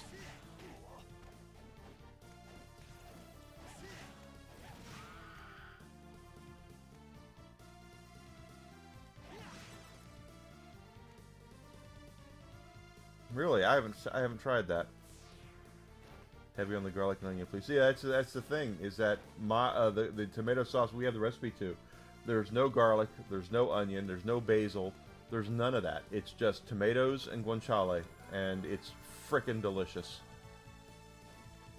We also have a fresh pasta recipe, which is also frickin' delicious, but making fresh pasta is, it takes time. It takes a lot of time.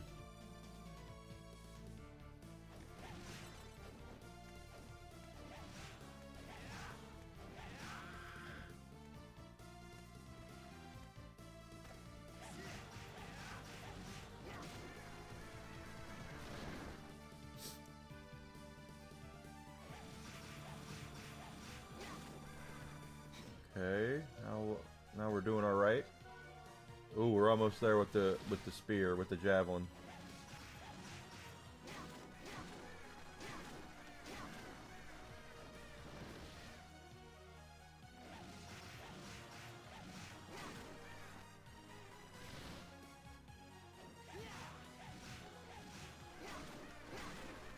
So that's my point, is that you don't need 800 ingredients to make a good tomato sauce.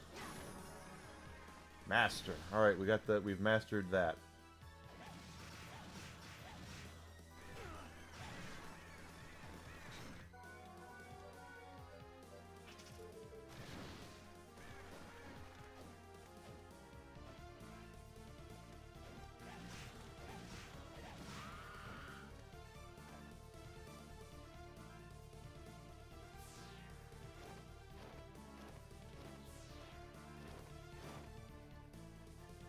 Yeah, I bet you that sounds pretty good, Natty.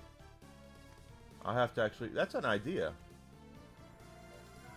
Because the base is the tomatoes, the San Marzano tomatoes. So if you want to try using the tomatoes and then adding more stuff to it to see what you can come up with, different things, that's not a bad idea.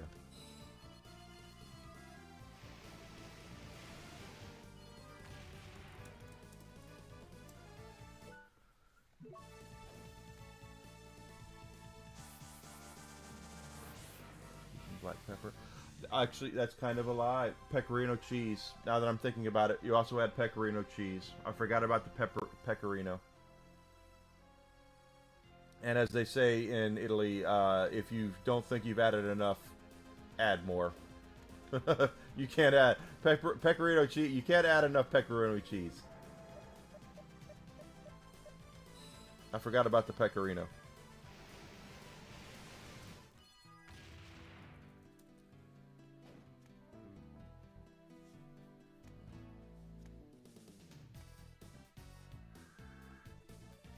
You're back. Well done. Well done. Care to try? This is your training.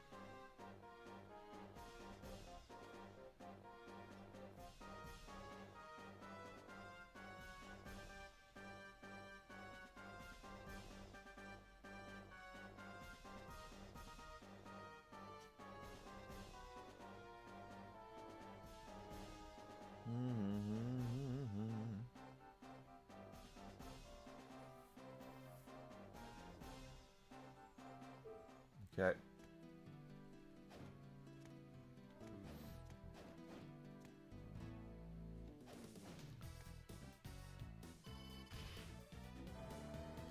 That's true. We were in Rome.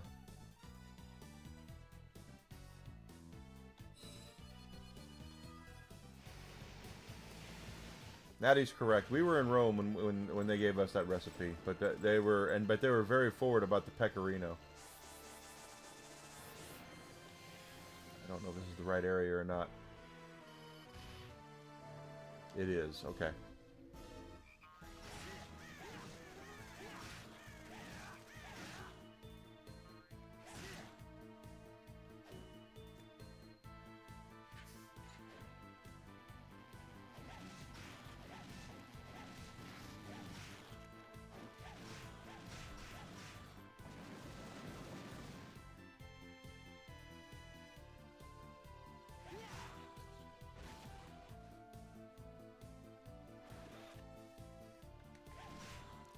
We went to Florence, and we went to Venice, and we went to Rome.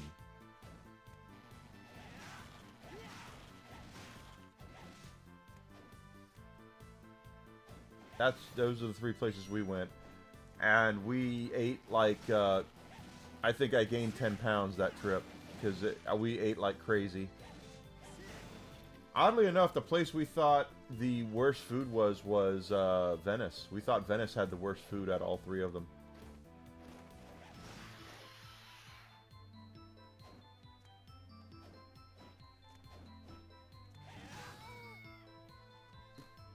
Pardon me.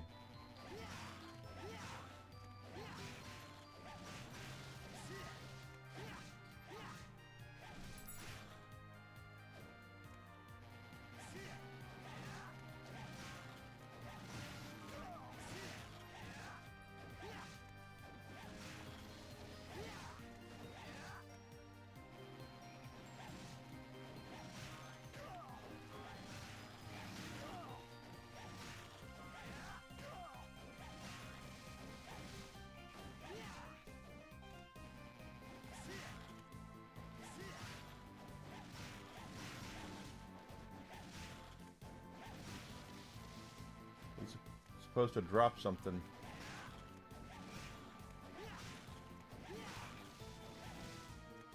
It's not dropping it.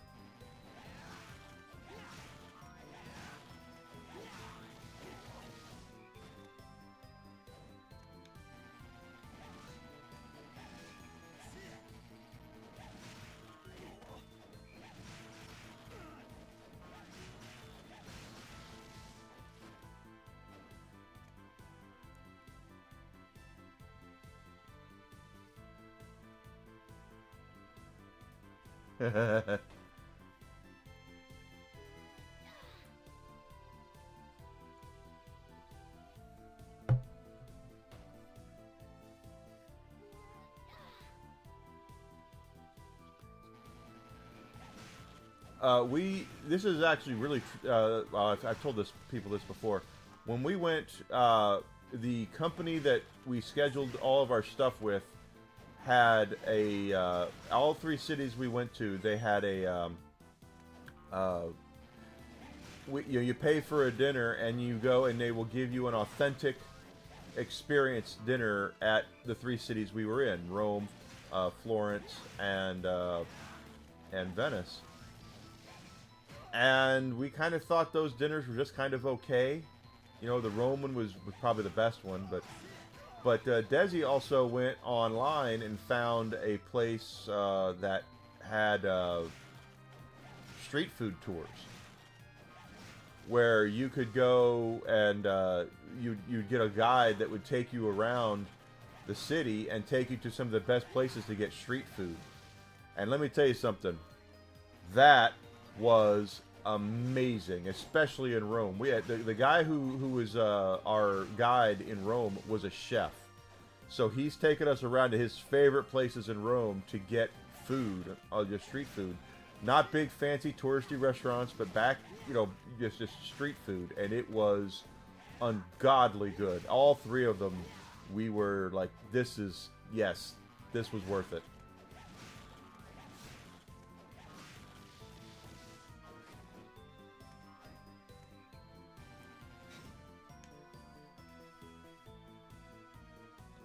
Yeah, well, I loved Rome.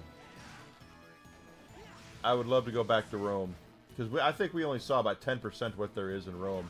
Even when we did the Vatican Museum, we only saw probably 10% of what the Vatican Museum had. And I know technically the Vatican is its own country and not really Rome, but it's surrounded by Rome, so...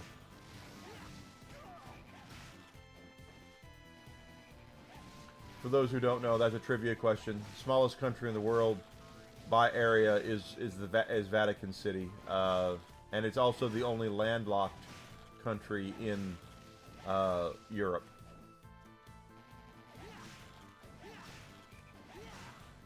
The Vatican is considered its own country. Oh yeah, you got to experience it firsthand. Yes, Vatican City is a country. It is considered an independent country.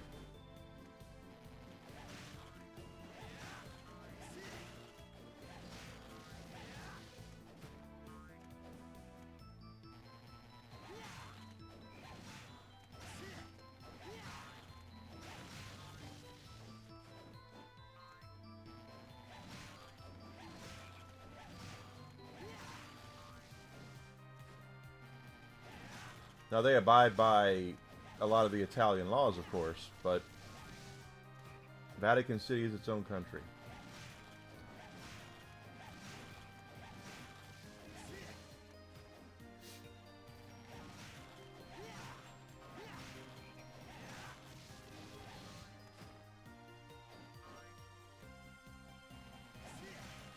He's supposed to drop a beehive. And it's not dropping a damn thing.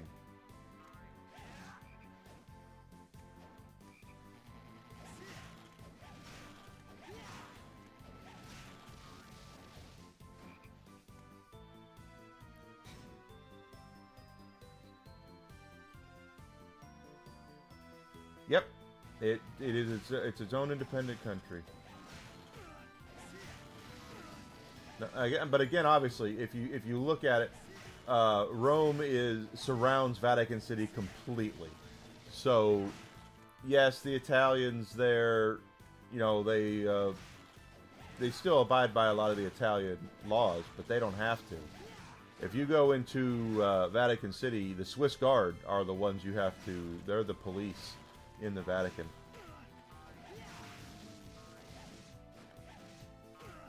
They're like the Secret Service.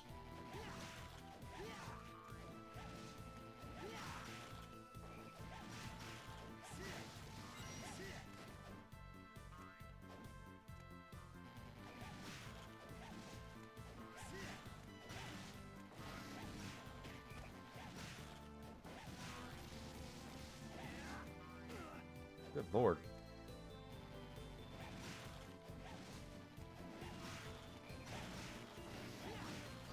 That's it. That's what I wanted.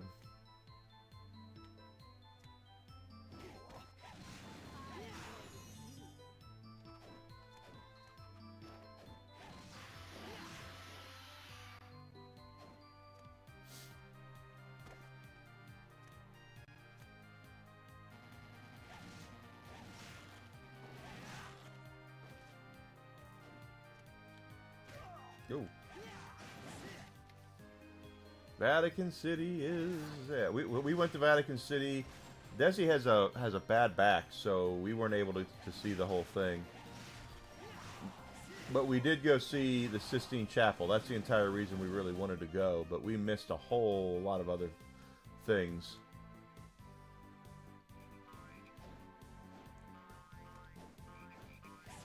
Still had a good time. That's what's important.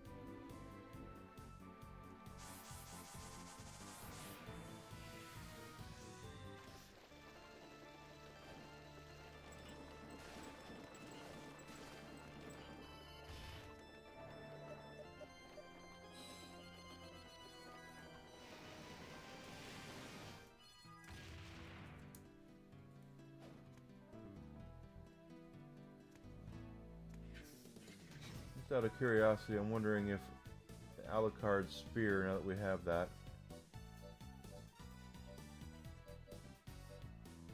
Wow.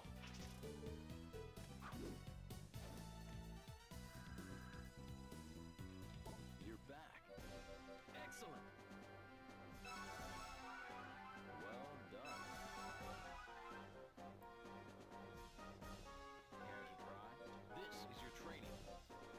Lonely stage.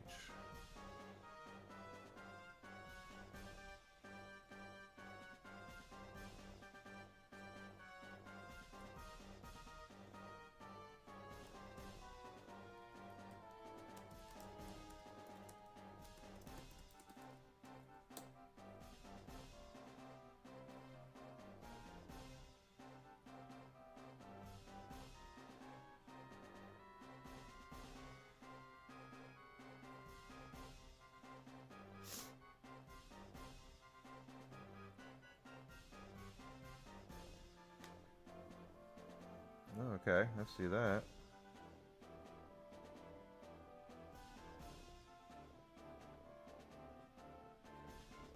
Done that.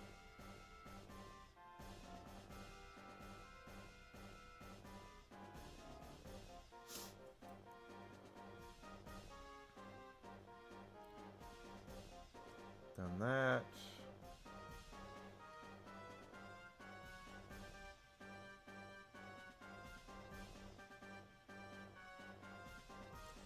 Lonely stage on the Dark Academy.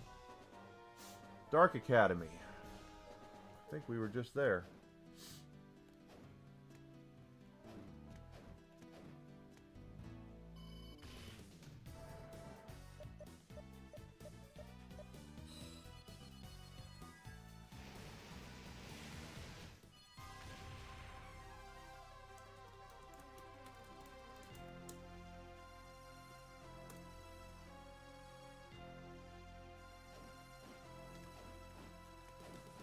Quick safety save here. I don't. This spear is pretty beefy.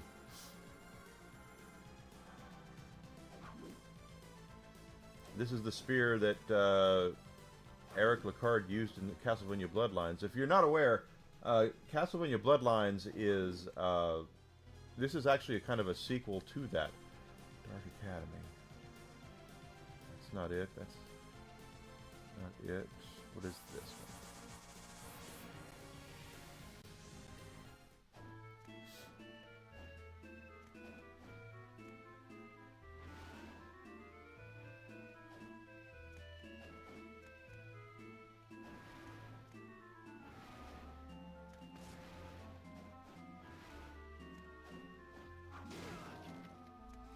Typical. This is Burnt Paradise, so no, this is not where I wanted to be.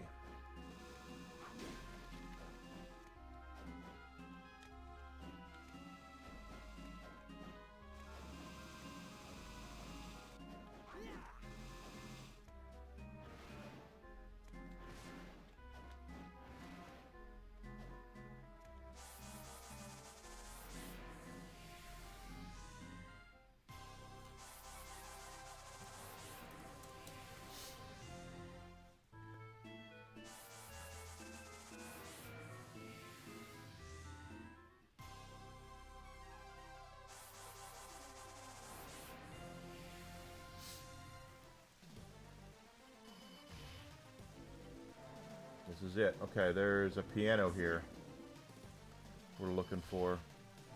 Now, you know what? We need the experience points, so...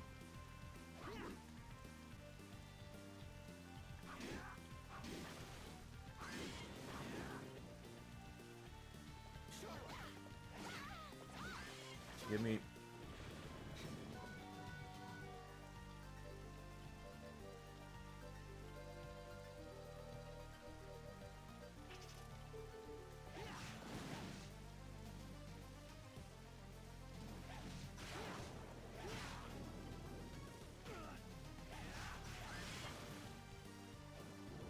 Da-da-doo-doo.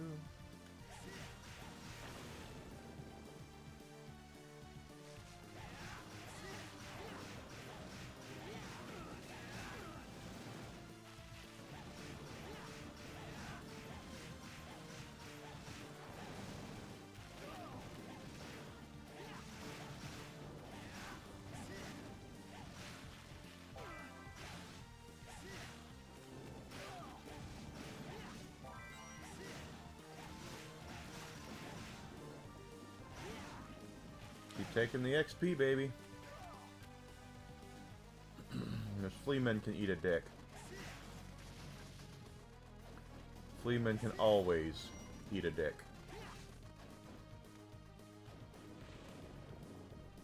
Pardon me.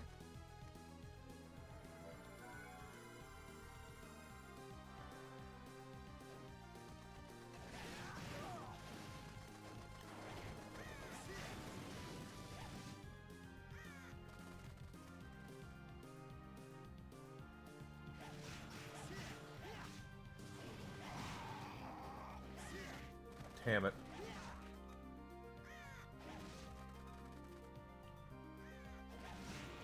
What a dick.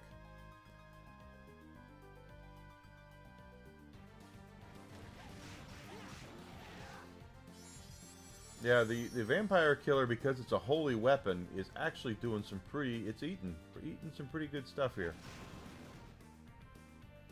I think we have to go up.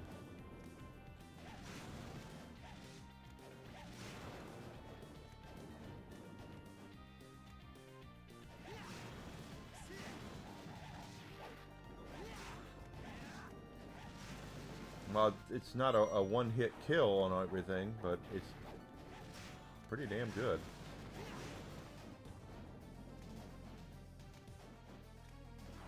Oh. That was a mistake.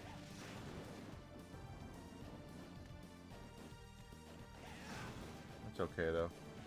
Experience points are king, everybody! Get the experience points up there!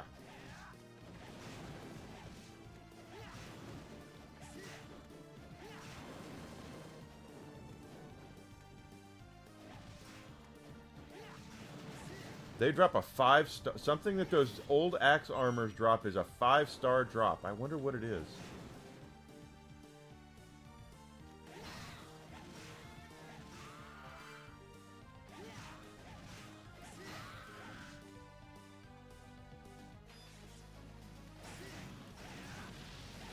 Nice!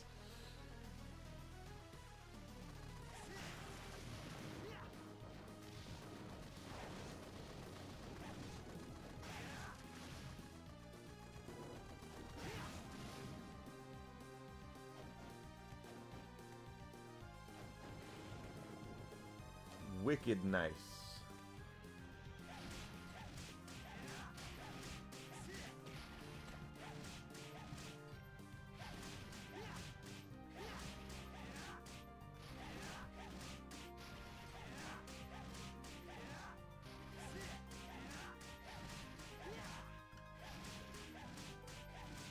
Of course, this, even though this whip is so good, it's still only taking off 1 hit point to these guys.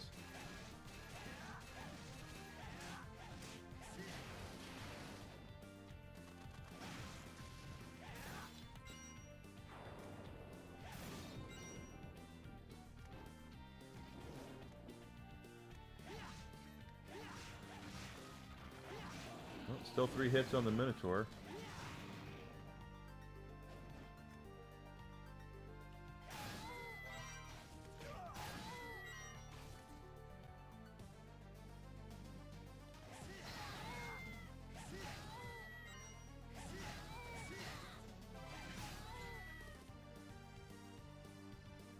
I don't think this is it. I think it's over there.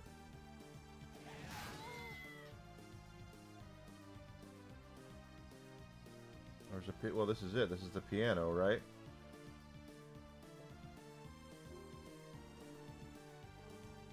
All right. We did that.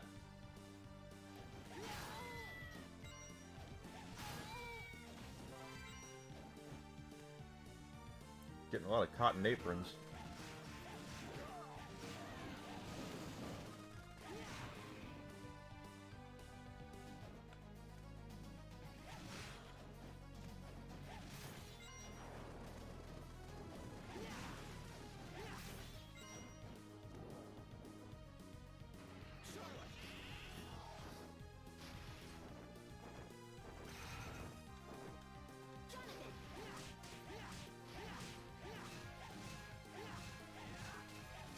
So just like in the last game, these armors are big and they're nasty, but if you're behind them, the only way they can hit you is if they back into you. They can't turn around.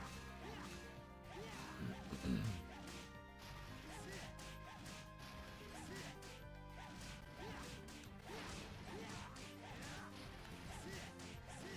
you go. Don't turn around. They're doing the ace of base on us. Enigma hauling out the old song references there. Ace of base. Jeez. What's wrong with you, Enigma?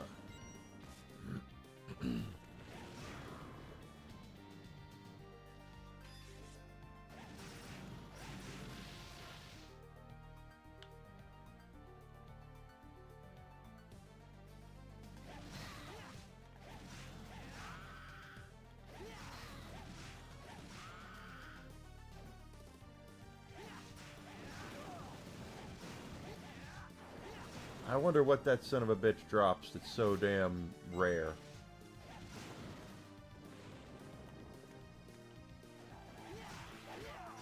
Because he's got a 4-star drop and a 5-star drop. What the hell? I mean, I've never seen a 5-star drop in this game. Wonder what it is. That's the rarest drop I've seen.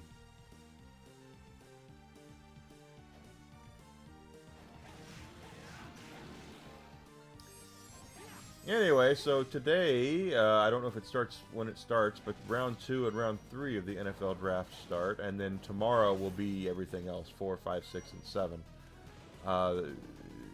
The way that, they do round 1, round 1's a big deal. And again, round 1 was something else, because they had, I could tell, you could always tell when you had someone that, where they were raised, because a lot of the dudes that would come out, and they had this young lady that was interviewing them, for the guys that were there. What do you think about being drafted by, whoever? And the dudes from the South, you could tell they're from the South because they're looking at this hot chick dressed, she's dressed very, very well. And they're still being respectful. They're, yes, ma'am. They all say, yes, ma'am, thank you, ma'am, or something like that. And then you had some that you could tell weren't raised down south or were not Southerners because they were like, yeah, gotta go, thank you. They were not as polite.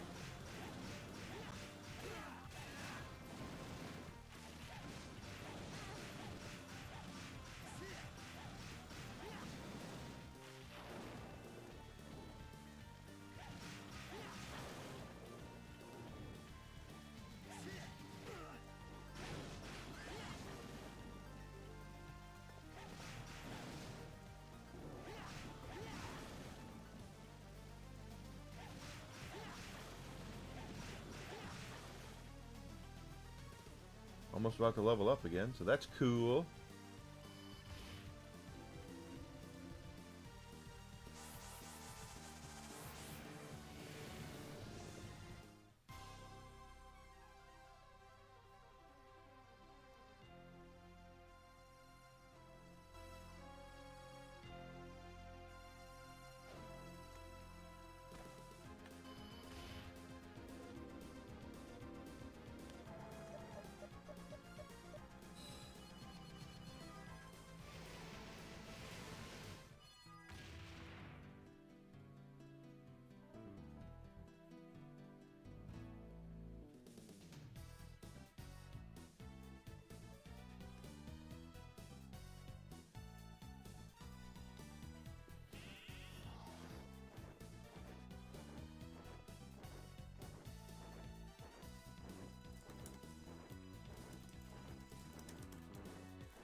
Get out of the way. There's another quest done. Some of these I don't know if we're going to be able to do, but we're working on it. You're back. Well done. Excellent. I'm counting on you. The cross. I think I remember where the cross is.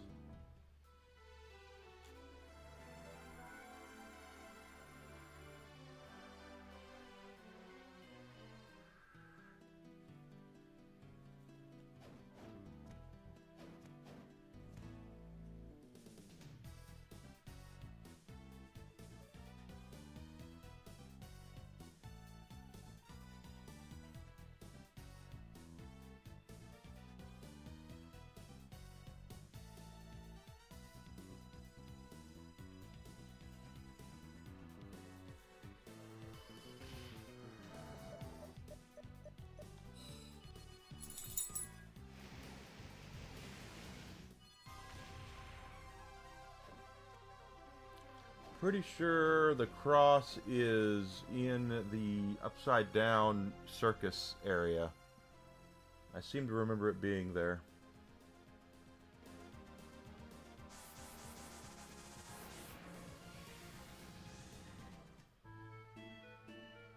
Oh no, it's in 13th Street. Never mind.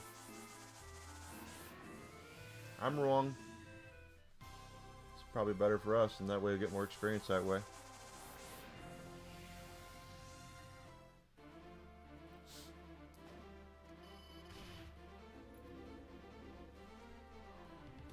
Good boy. Yeah, good boy.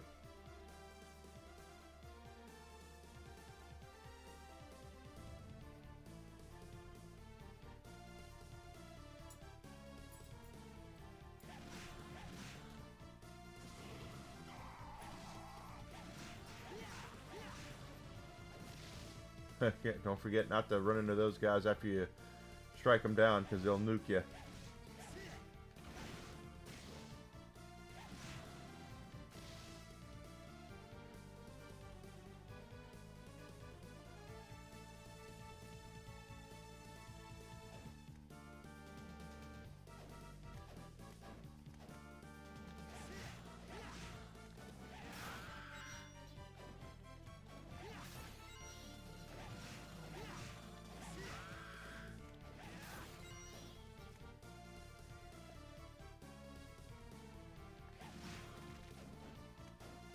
And you'll notice now that we're not using the flame whip anymore, those zombies are going down in one hit. They don't turn into skeletons afterwards.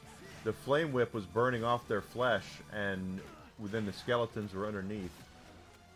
Frickin' rippers, man.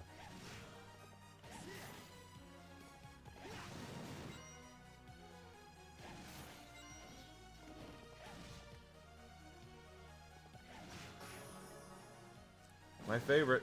Another level up.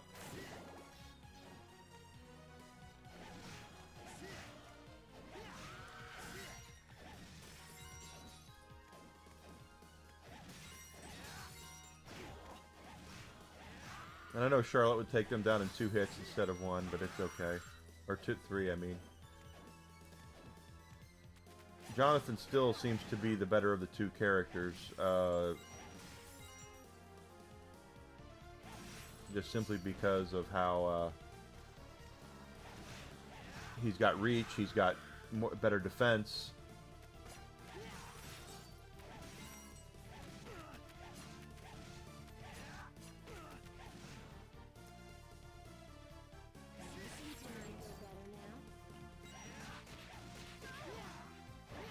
Unless he gets poisoned like the bitch that he is.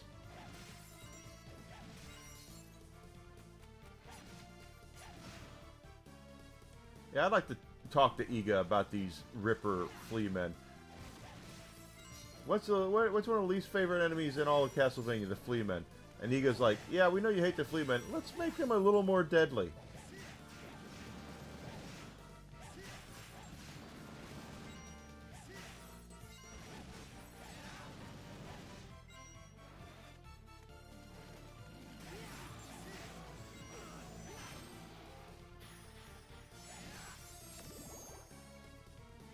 Oh, I got cursed there. Okay.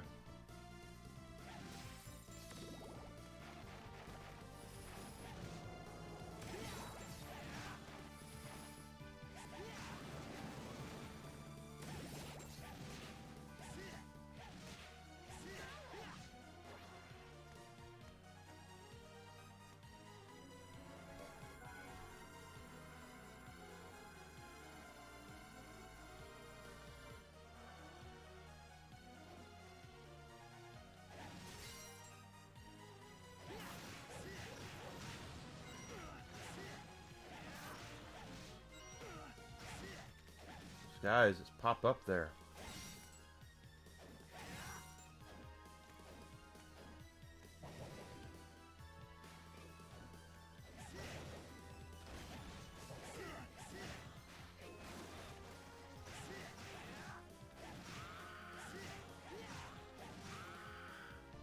Good there.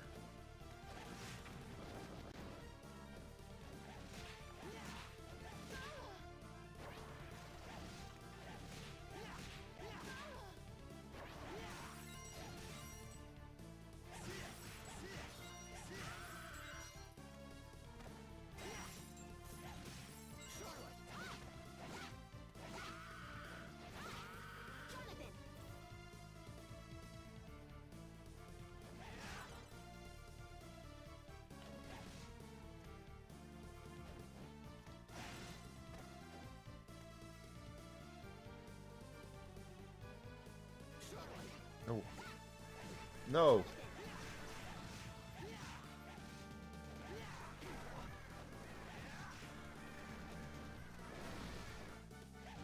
Nope. Don't need that one. Ow.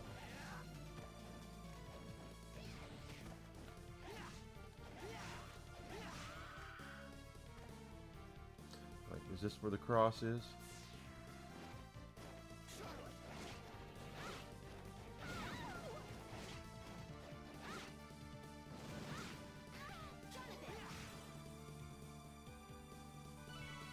It is. Got it.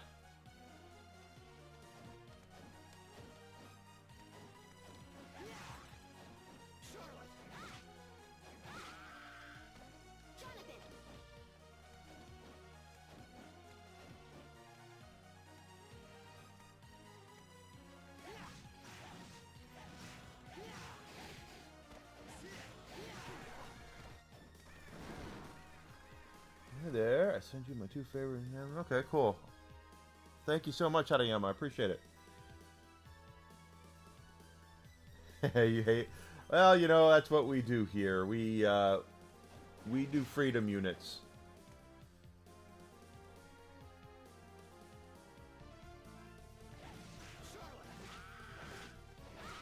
And we've been doing it for so long.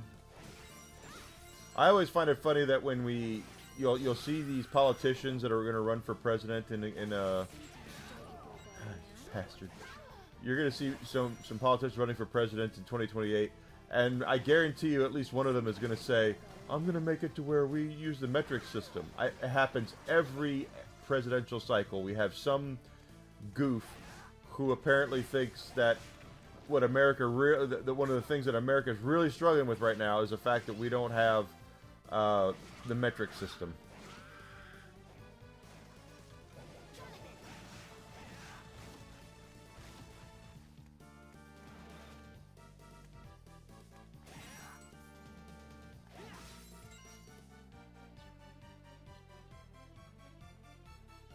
It does, yes, that's true. I would have found a way to convert them. I appreciate you going through the trouble for me. Okay.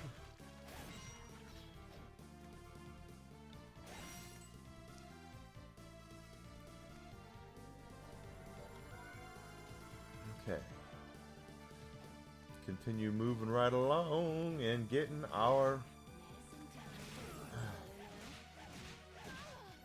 bitch.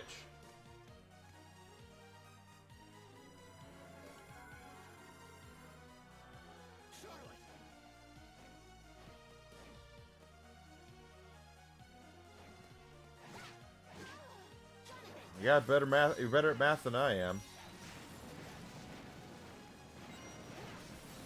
Math and I are not on speaking terms.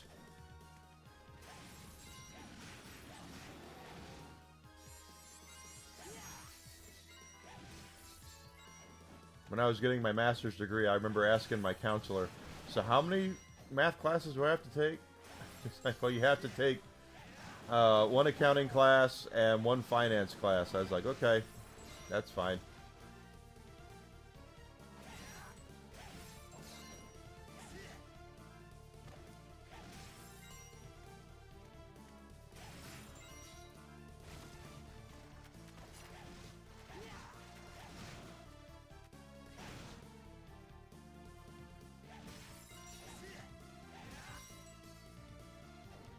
Like you can have your freedom.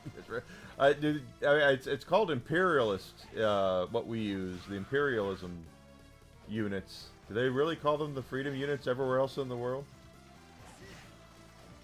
I know that I'm the one who calls it that because I tell you, it's all freedom here. It's the greatest system in the history of the world. Everyone's talking about it. They got the best stuff. We got the best units.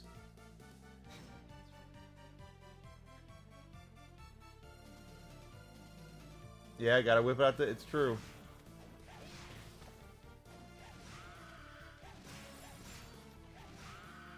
When Tombi and Tam move over here, do you think that's really going to affect them? Are they going to have some problems with the converting to the imperial system, the freedom system?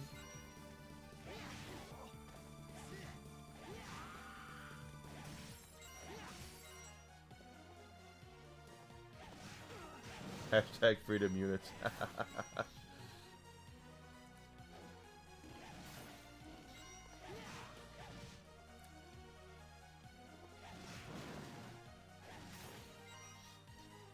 I have to ask Tomby that when I'm asking him about how to get blurp activated on Rumble here.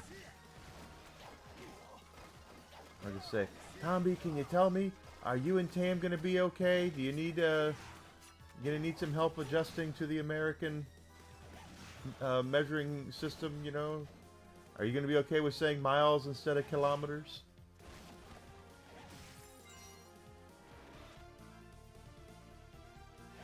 You coined the phrase. Yes, it is freedom units.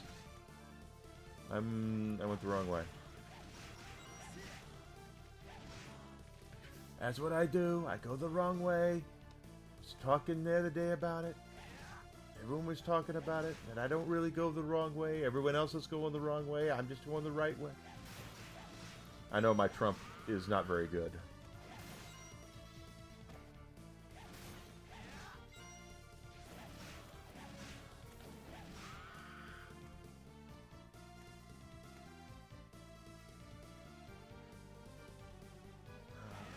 Okay, this guy, remember, don't get close to him. For that reason. So, and I just almost didn't follow my own advice.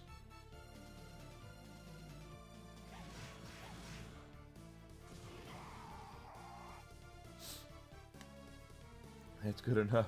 Both systems.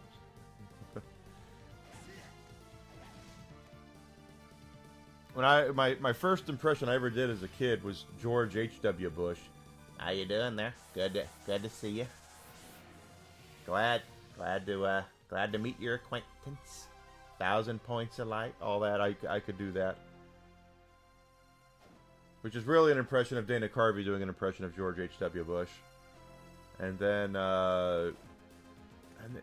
and then I went to Bill Clinton. That's right. I can do the Bill Clinton, all right. Hey, girl. Universal scales for the... Yes! Universal scales that measure in both.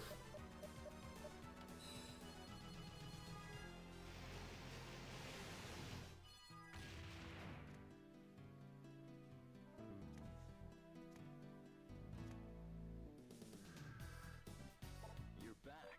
I am. Excellent. Care to try?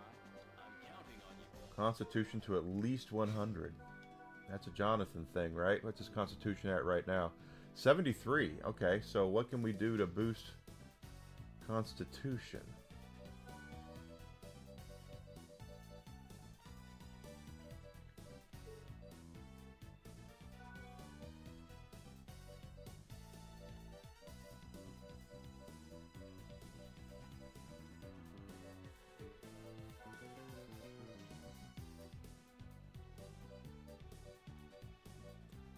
Bandana raises it 1. Viking helmet does not touch Constitution. That doesn't touch Constitution either. The skull ring does, but it curses us. Oh, that's for experience.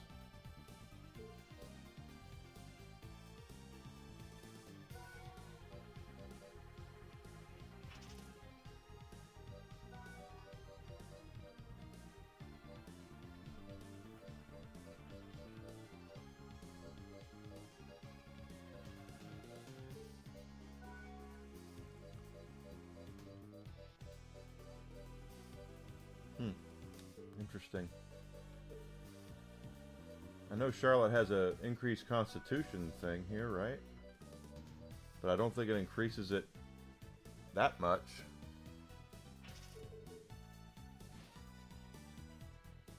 Charlotte.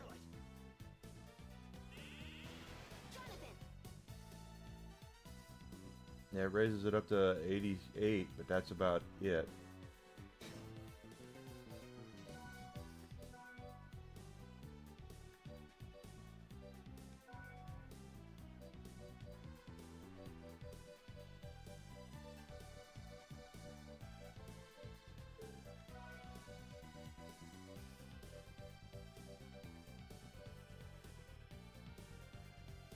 It's 89. Doesn't raise up what I wanted it to raise up. No, that's alright. We'll come back for it. What else we got as far as quests go, Mr. Eric Lecard? The Gambler. Collect 5 cards. That's all I have? Is those 5? Okay.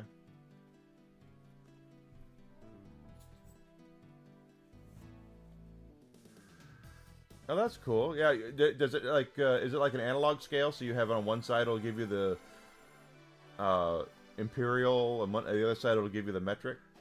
Because that's I've seen those.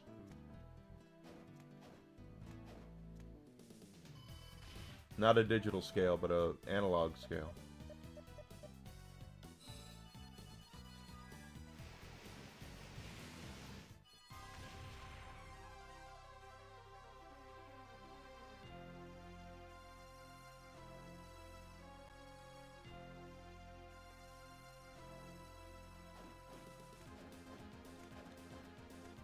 We got to get some constitution and intelligence up.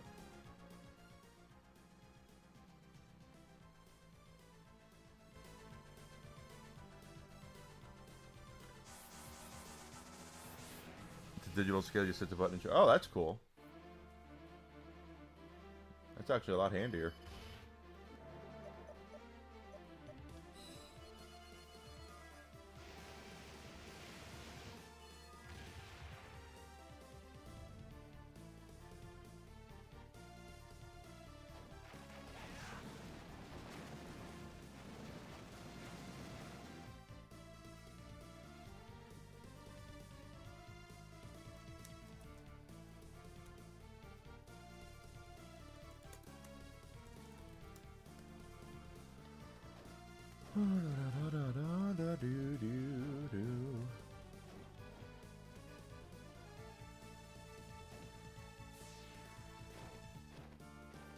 We're doing a pretty good job of leveling here. This is excellent.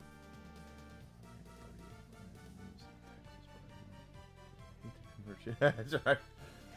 So I can tell him, come on, dude. Come on. Join the 21st century. Get something that can do it all.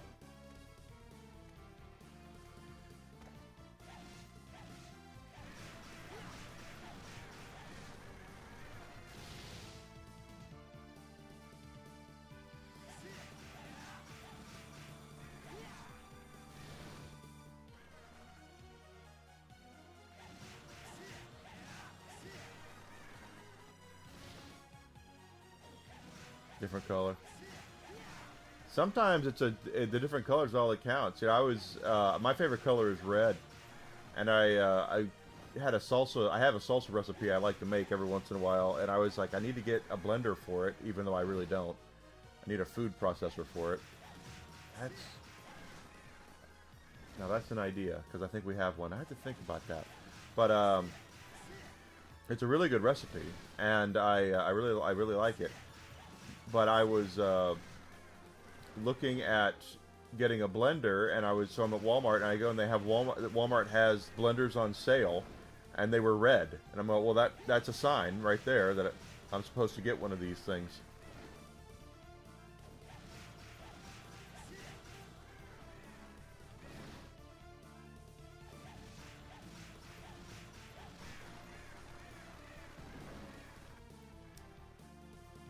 Yeah, $5 isn't bad for something like that. A digital scale like that for $5 is not bad.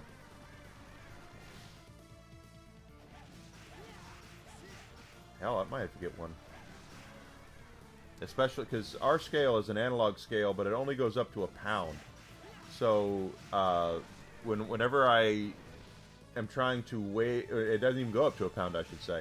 Whenever I'm trying to weigh something and it says you need a pound of I'm just going to say hamburger meat. Okay, I don't know off the top of my head. But if you need a pound of hamburger meat, and I'm trying to weigh out hamburger meat to get 1 pound, it's actually...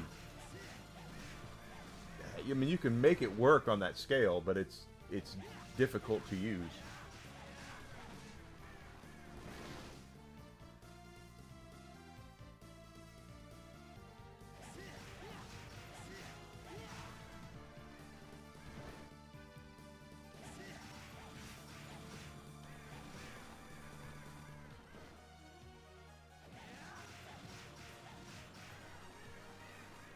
10 to 11 pounds. Yeah, that would be helpful.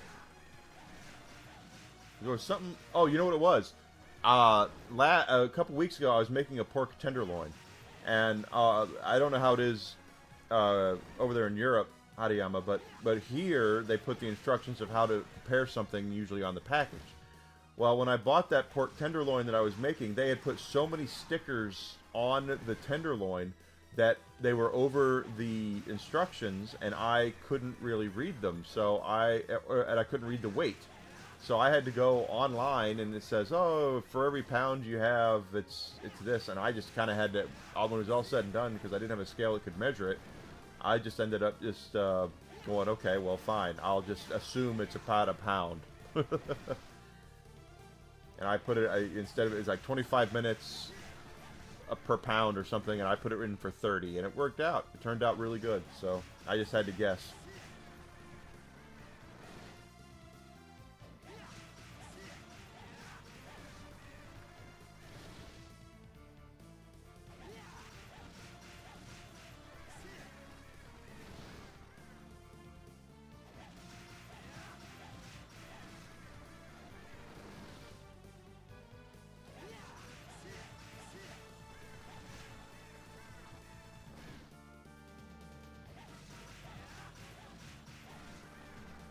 Just out of curiosity, because I am just that kind of guy. I know that the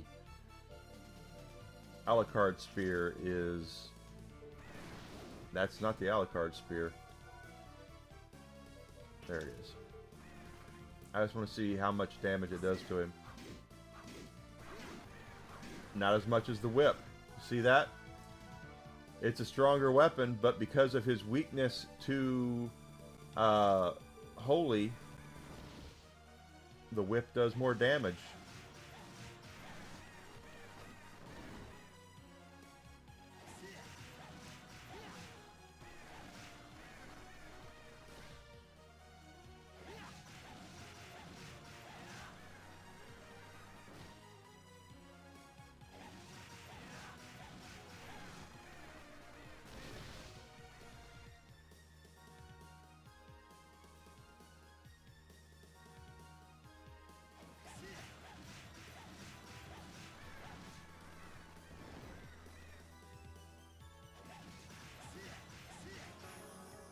Go, level up. Constitution went up some. So did intelligence. Oh no. Yeah, intelligence went up one.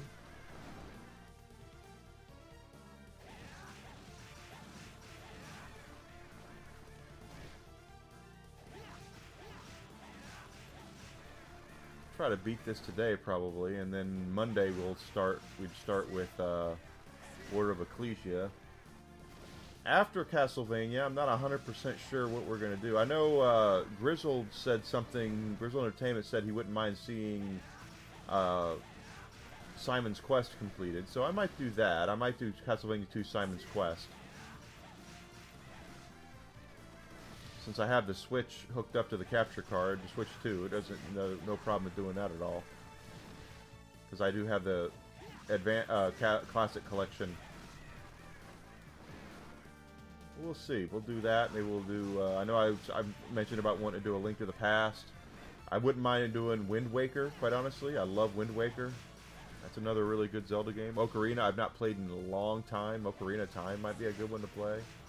I don't know how Nintendo is about people streaming their stuff. I know they've often tried to shut that shit down, but... Oh, and I had the bonus ring on for more experience. That's right. That's why we're getting more experience per kill.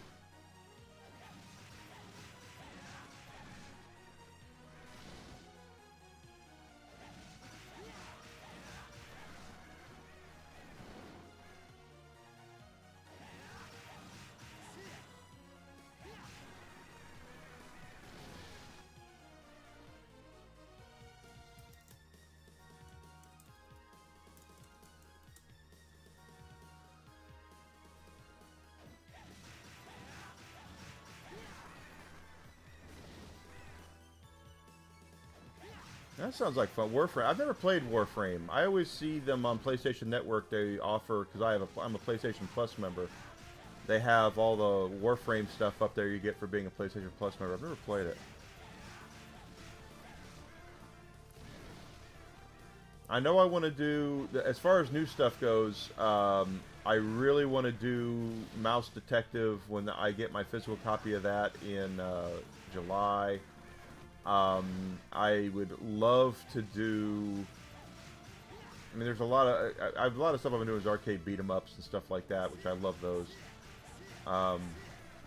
Maybe Metal Gear Solid 4, because they're finally, after so long, finally getting a chance to re-release that on modern consoles. That's impossible to stream on the, almost impossible to stream on the PlayStation 3.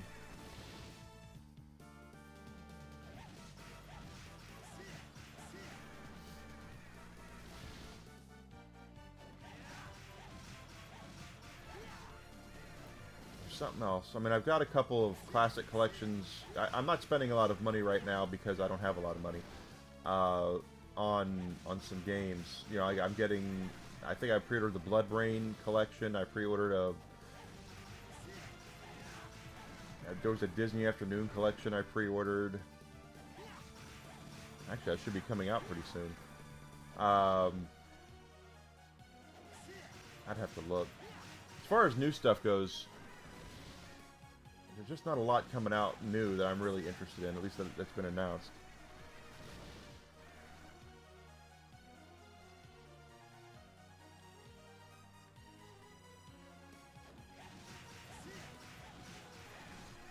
Hammerwatch. Well, you have, yeah, Super Giant, Super Giant, yeah.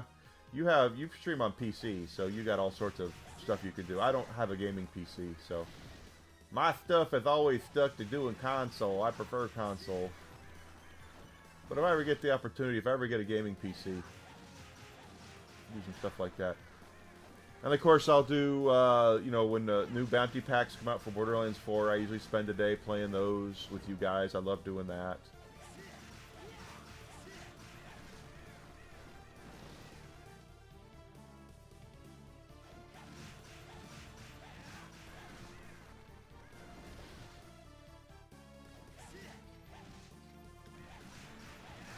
Like I said, I don't have a.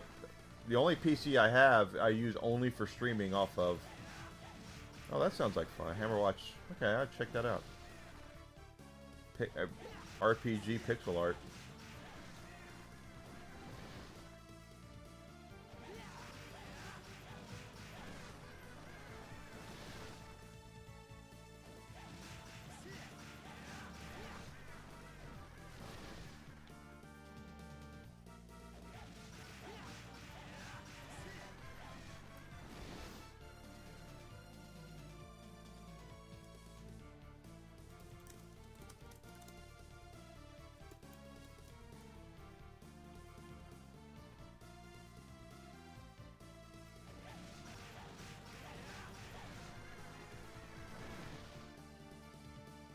Right, I know Warframe does. I played the first Ascendant, that does as well. I had streamed that. And Diablo 4, I did stream that. I don't know if I would... I'd have to actually see it, see if I'd be into it. I know it's popular.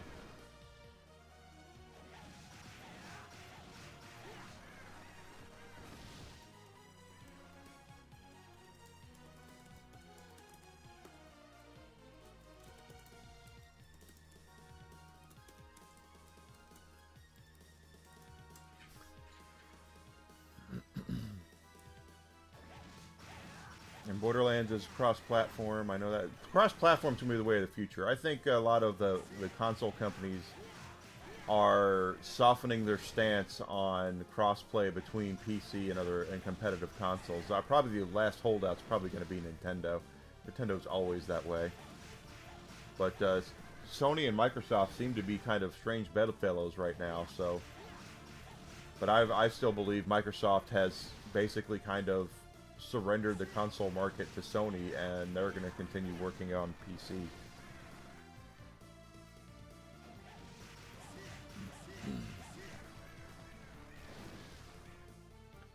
It's almost time for lunch anyway. And since Desi's at home, I'm going to see what she wants to do.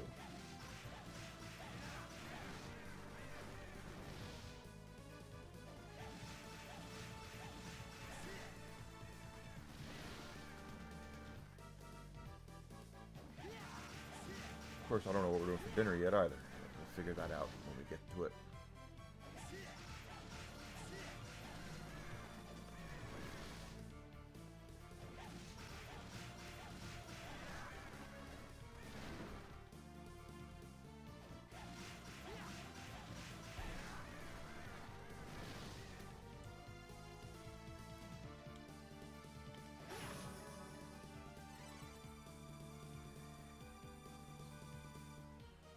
Yeah, I will. I most certainly will. Thank you so much for sharing those with me. I will definitely check them out. Salmon I have is in the freezer. So I'll probably have to go pick some up from Aldi. I haven't been to Aldi this week anyway, so I should probably go to Aldi to see what they have.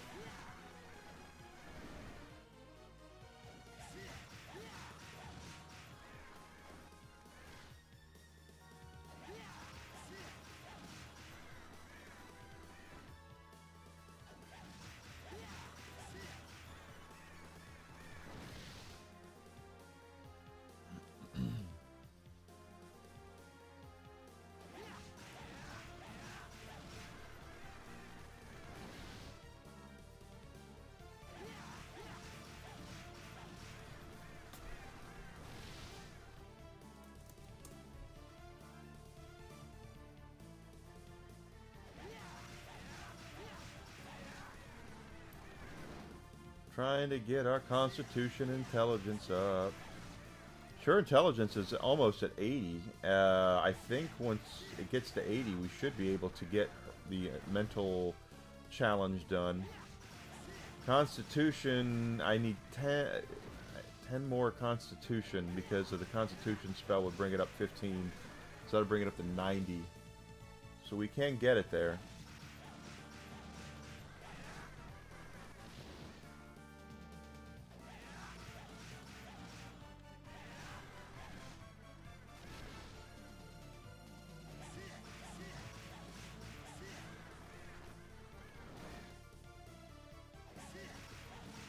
$15 for her would bring her up to 94, which means 6. We might have items for that. I have to look.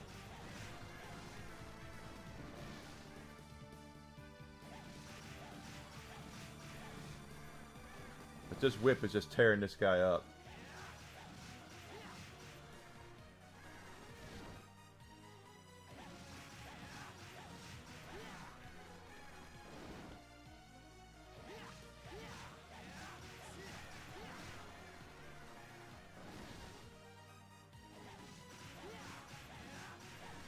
And he's worth a 573 plus whatever bonus we're getting with the Shaman Ring, so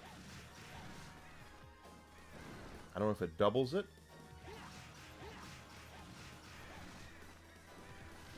We're doing all right.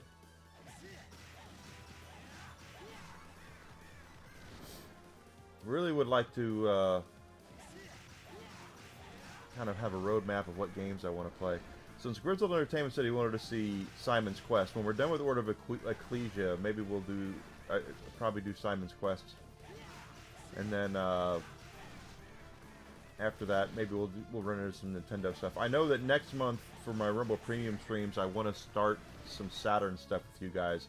That's something else I have to do. I actually have to get a Saturn battery. The Sega Saturn's memory is actually saved via a lithium-ion battery, a watch battery. The Sega CD was very similar. I don't know why they use those batteries. I can't stand it, but I do have memory saved on the memory card. The Saturn was really, really good about being modded. If you've ever seen a modded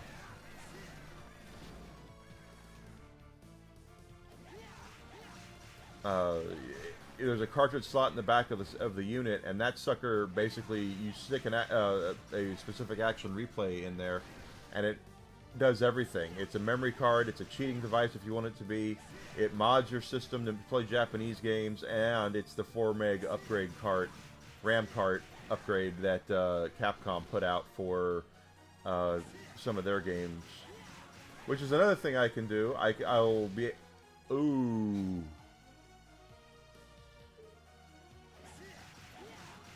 Advanced Dungeons and Dragons Arcade. I have that collection on the Saturn. Can do that.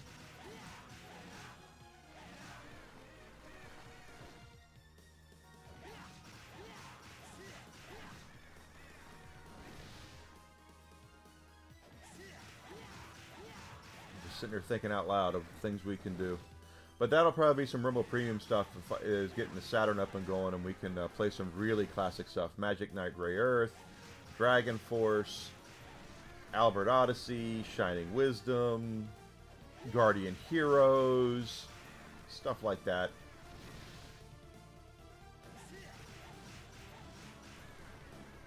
It's almost like it's double the amount.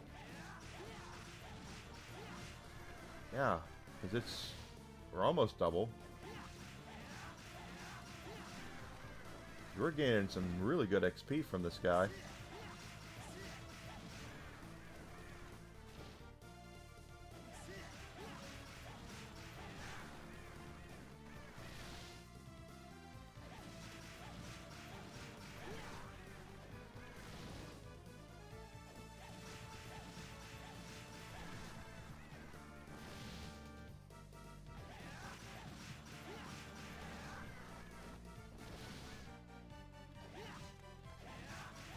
I'm actually really impressed with how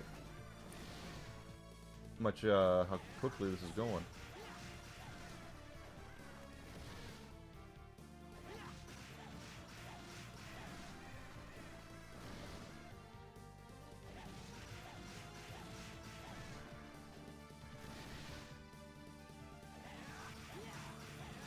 Because he's a quick farm. He's worth 573 plus the bonus we're getting wearing the shaman ring.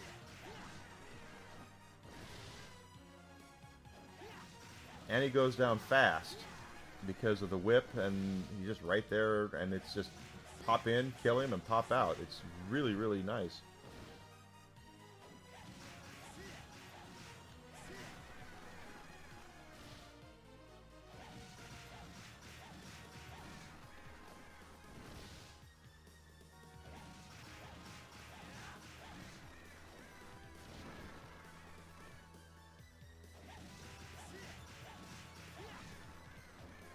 No, I think it's 25% more experience we're getting for it. There we go. Let's go ahead and break for lunch. So let me pull up our deal here. Who's online? Who's on first? I don't know. Third base. Well, of course, Yarny's online.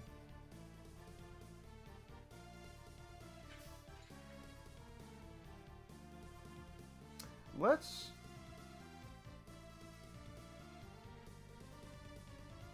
So she's not online. Okay. Oh, never mind. Let's do Yarny because of course Yarny is amazing and we all love Yarn Witch.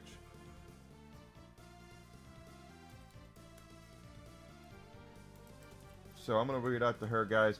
I'll be back in about an hour, 1 p.m. Central Standard Time. We're gonna pick up right where we're leaving off, doing more stuff, trying to get more levels, get our stuff up. I see that now she's up to 80 Constitution or Intelligence, so we're getting there. If you've not done so yet, follow me, Twitch, Twitter, Kick, and Rumble. Subscription on YouTube. If you're on Rumble, if you're on YouTube, hit that like button. Share my stuff. Let people know that I'm here. Yep. I'll see you in about an hour, Grizzle. You guys take care. Hang around on Rumble for Yarn Witch. Say hi to Yarny because she's amazing. And I will see everybody here in about an hour. Don't go far. I'll be back here real soon.